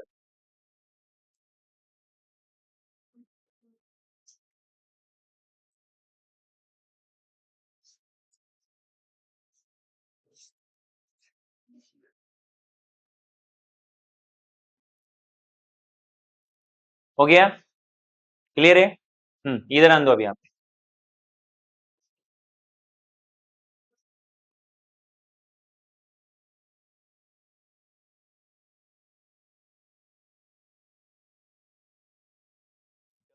पीरियोडिसिटी, हेडिंग लिख दो।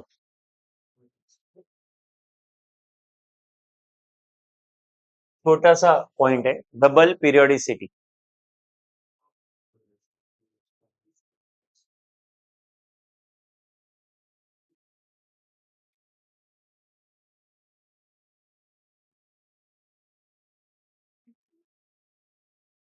हो गया? चलो इधर आन दो सब लोग। इधर आन दो, कंसेप्ट समझा रहा हूं। सो मान लो पार्टिकल का फ्रीक्वेंसी 1 हर्ट्ज है। कितना? मतलब वो एक सेकेंड में एक ऑसिलेशन कंप्लीट करेगा। एक सेकेंड में, तो फिर एक ऑसिलेशन, तो अगर मैं तुम्हें पूछता हूं कि एक सेकेंड में वेव कहां तक पहुंचा है, तो आपको पता है शुरुआत में टाइम कितना रहेगा? 0। मान लो एक सेकेंड टाइम यहां है, तो एक सेकेंड में वेव कहां तक पहुंचा है, तो आप बोलोगे वेव ऐसा है इन 1 सेकेंड। तुम बोलोगे कैसे? लॉजिक लगाओ जरा। देखो, एक ऑसिलेशन का मतलब क्या होता है? 1 क्रेस्ट, और मैंने फ्रीक्वेंसी कितनी बोली थी? 1 हर्ट्ज। मतलब एक सेकेंड में एक ऑसिलेशन होगा। एक सेकेंड में एक ऑसिलेशन होगा मतलब एक क्रेस्ट और एक ट्रफ बनेगा। कितना सिंपल है, क्लियर है कि नहीं? अच्छा, अब मुझे बताओ, अगर उस वेव का फ्रीक्वेंसी हमेशा 1 हर्ट्ज ही है, मतलब अगले एक सेकेंड में भी क्या बनाएगा वो? एक क्रेस्ट और एक ट्रफ। अच्छा, और एक चीज, ये डिस्टेंस अगर 5 मीटर है सीधा वाला, तो ये भी कितना है? 5 मीटर। तो आफ्टर एवरी 5 मीटर ये अपने शेप को रिपीट कर रहा है, देखो। आफ्टर एवरी 5 मीटर ये अपने शेप को क्या कर रहा है? और ये शेप बनने के लिए कितना टाइम लग रहा है? मतलब दो तरीके से देखो, पर equal time it is repeating its shape. हर एक एक सेकेंड के बाद, आफ्टर एवरी 1 सेकेंड उसका शेप रिपीट हो रहा है। क्रेस्ट ट्रफ क्या हो रहा है? रिपीट हो रहा है ना? इक्वल टाइम में क्या रिपीट हो रहा है? शेप। हाँ, क्रेस्ट ट्रफ मतलब शेप रे बाबा। तो आफ्टर इक्वल टाइम शेप क्या हो रहा है, और आफ्टर इक्वल डिस्टेंस भी शेप क्या हो रहा है? नहीं समझा? तो जो वेव है वो डबली पीरियोडिक है। तुम बोलोगे पीरियोडिक क्या है? तो periodic anything which repeats itself after equal time. Anything उसको बोलते हैं पीरियोडिक। सपोज तुम पढ़ाई नहीं करते हो, है ना, और पापा हर दिन 7:30 को ही घर पे आते हैं शाम के ऑफिस से।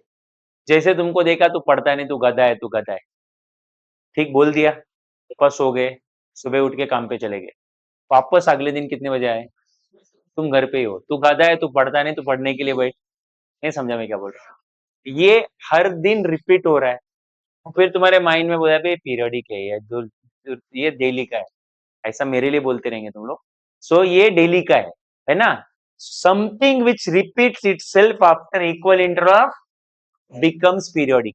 ओके, तो आफ्टर इक्वल टाइम ये अपना शेप क्या कर रहा है, रिपीट कर रहा है, और आफ्टर इक्वल डिस्टेंस भी ये अपना शेप क्या कर रहा है, ये डबल ही पीरियोडिक है। टाइम के बाद भी रिपीट कर रहा है, इक्वल टाइम के बाद भी रिपीट कर रहा है, और इक्वल डिस्टेंस के बाद भी रिपीट कर रहा है, राइट। इसलिए वेव जो है वो सिंगल ही पीरियोडिक नहीं है, वो डबल ही, वो पीरियोडिक विथ टाइम भी है और पीरियोडिक विथ डिस्टेंस भी है। इक्वल डिस्टेंस के बाद भी रिपीट करती है और इक्वल टाइम के बाद भी रिपीट करती है। तो 2 मार्क का क्वेश्चन आएगा, explain why wave is doubly periodic, because it repeat itself after equal time and equal distance. तो लिख लो।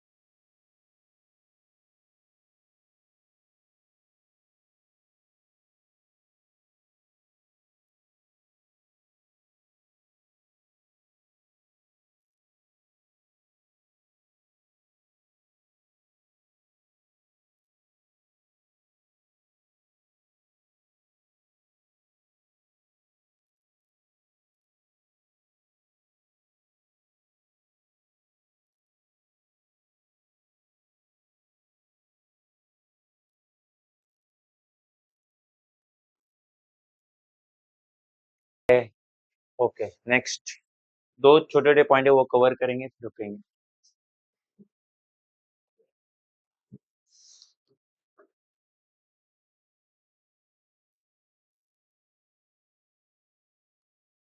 वेलोसिटी ऑफ वेव, ठीक है।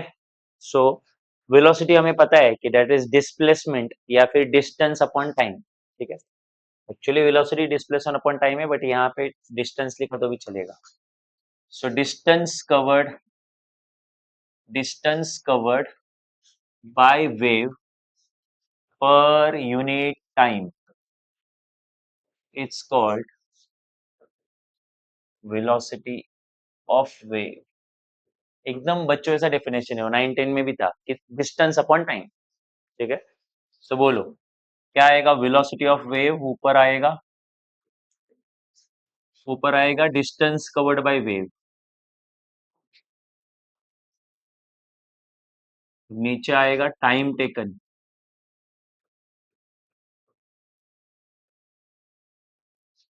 ये वेलोसिटी। ये 9 में भी था, इसके आगे तुम्हें समझना पड़ेगा। यहां तक लिखो फिर मैं समझाता हूँ।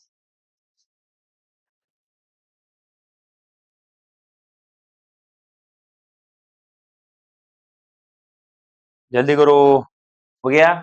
हाँ, आप ऐसे समझो कि मैं स्पीड ऑफ वेव सिखा रहा हूँ। कैसे करो, स्पीड स्पीड का फॉर्मूला क्या होता है, डिस्टेंस अपॉन, तो स्पीड ऑफ वेव, तो डिस्टेंस भी किसका, वेव का। आपको स्पीड अगर वेव का ले रहे हो, ऑब्जेक्ट का स्पीड लोगे तो डिस्टेंस कवर्ड बाय ऑब्जेक्ट ही होगा ना। तो बस इधर ऑब्जेक्ट के जगह पे वर्ड क्या है, तो वेव का स्पीड ले रहे हो तो डिस्टेंस भी वेव का, टाइम टेकन बाय भी वेव, ठीक है। अब ना ध्यान देना, और मैं कुछ कुछ तो टाइम यहाँ पे लिख रहा हूँ, नोन टाइम एक्चुअली है जो लिख रहा हूँ। तो मैंने टाइम लिया कैपिटल टी।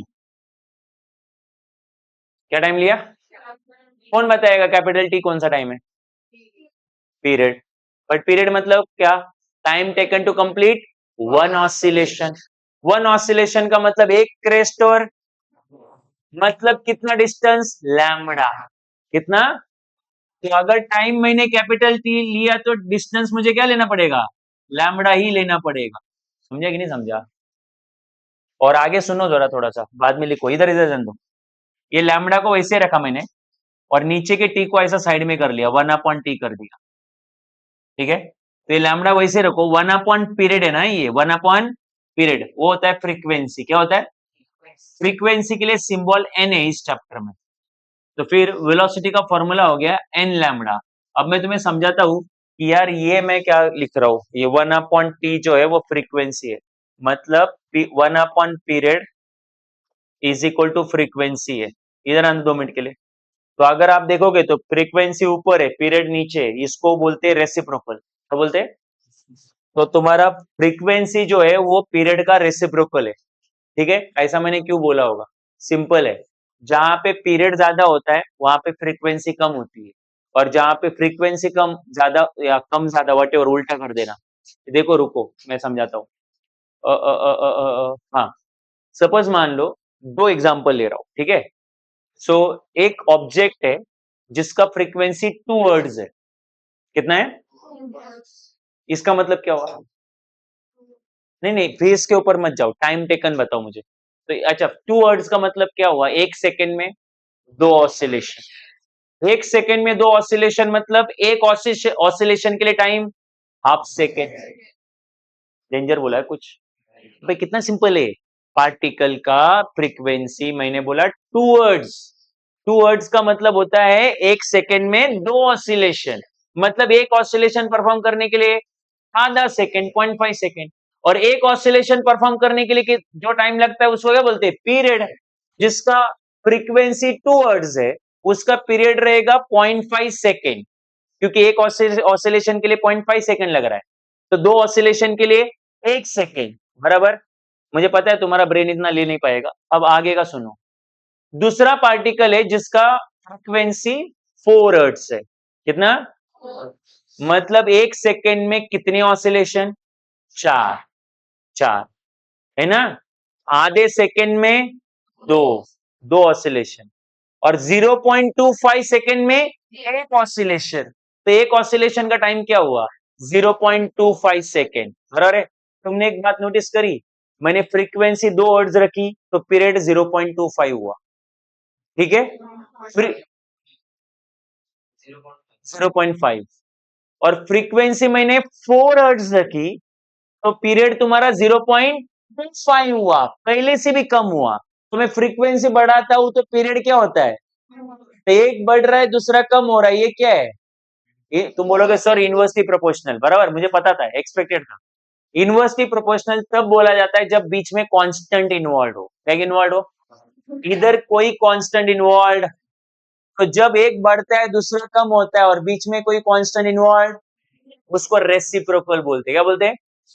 तो अब बताओ, फ्रीक्वेंसी किसका रेसिप्रोकल है, या फिर पीरियड किसका रेसिप्रोकल है? इसको ऊपर लिया तो ये नीचे आ जाएगा। अभी भी नहीं समझा? 1/टाइम फ्रीक्वेंसी होता है, इसलिए 1/पीरियड जो है क्या है बोलो? फ्रीक्वेंसी। और फ्रीक्वेंसी का सिंबल क्या है? एन। तो v इज इक्वल टू कितना आया? N lambda. तो फॉर्मूला क्या आया? Velocity of wave, velocity of wave is equal to, ये एन कौन है? Frequency of wave. और डेल लैम्बडा कौन है? Wavelength of wave. इसके ऊपर न्यूमेरिकल जरूर रहेगा, फिक्स है, एक न्यूमेरिकल आएगा, वो अगले लेक्चर में करवाऊंगा, ठीक है। इसके ऊपर फिक्स न्यूमेरिकल आने वाला है। और ये भी लिख के रखो इधर साइड में, क्या? Reciprocal of period is frequency.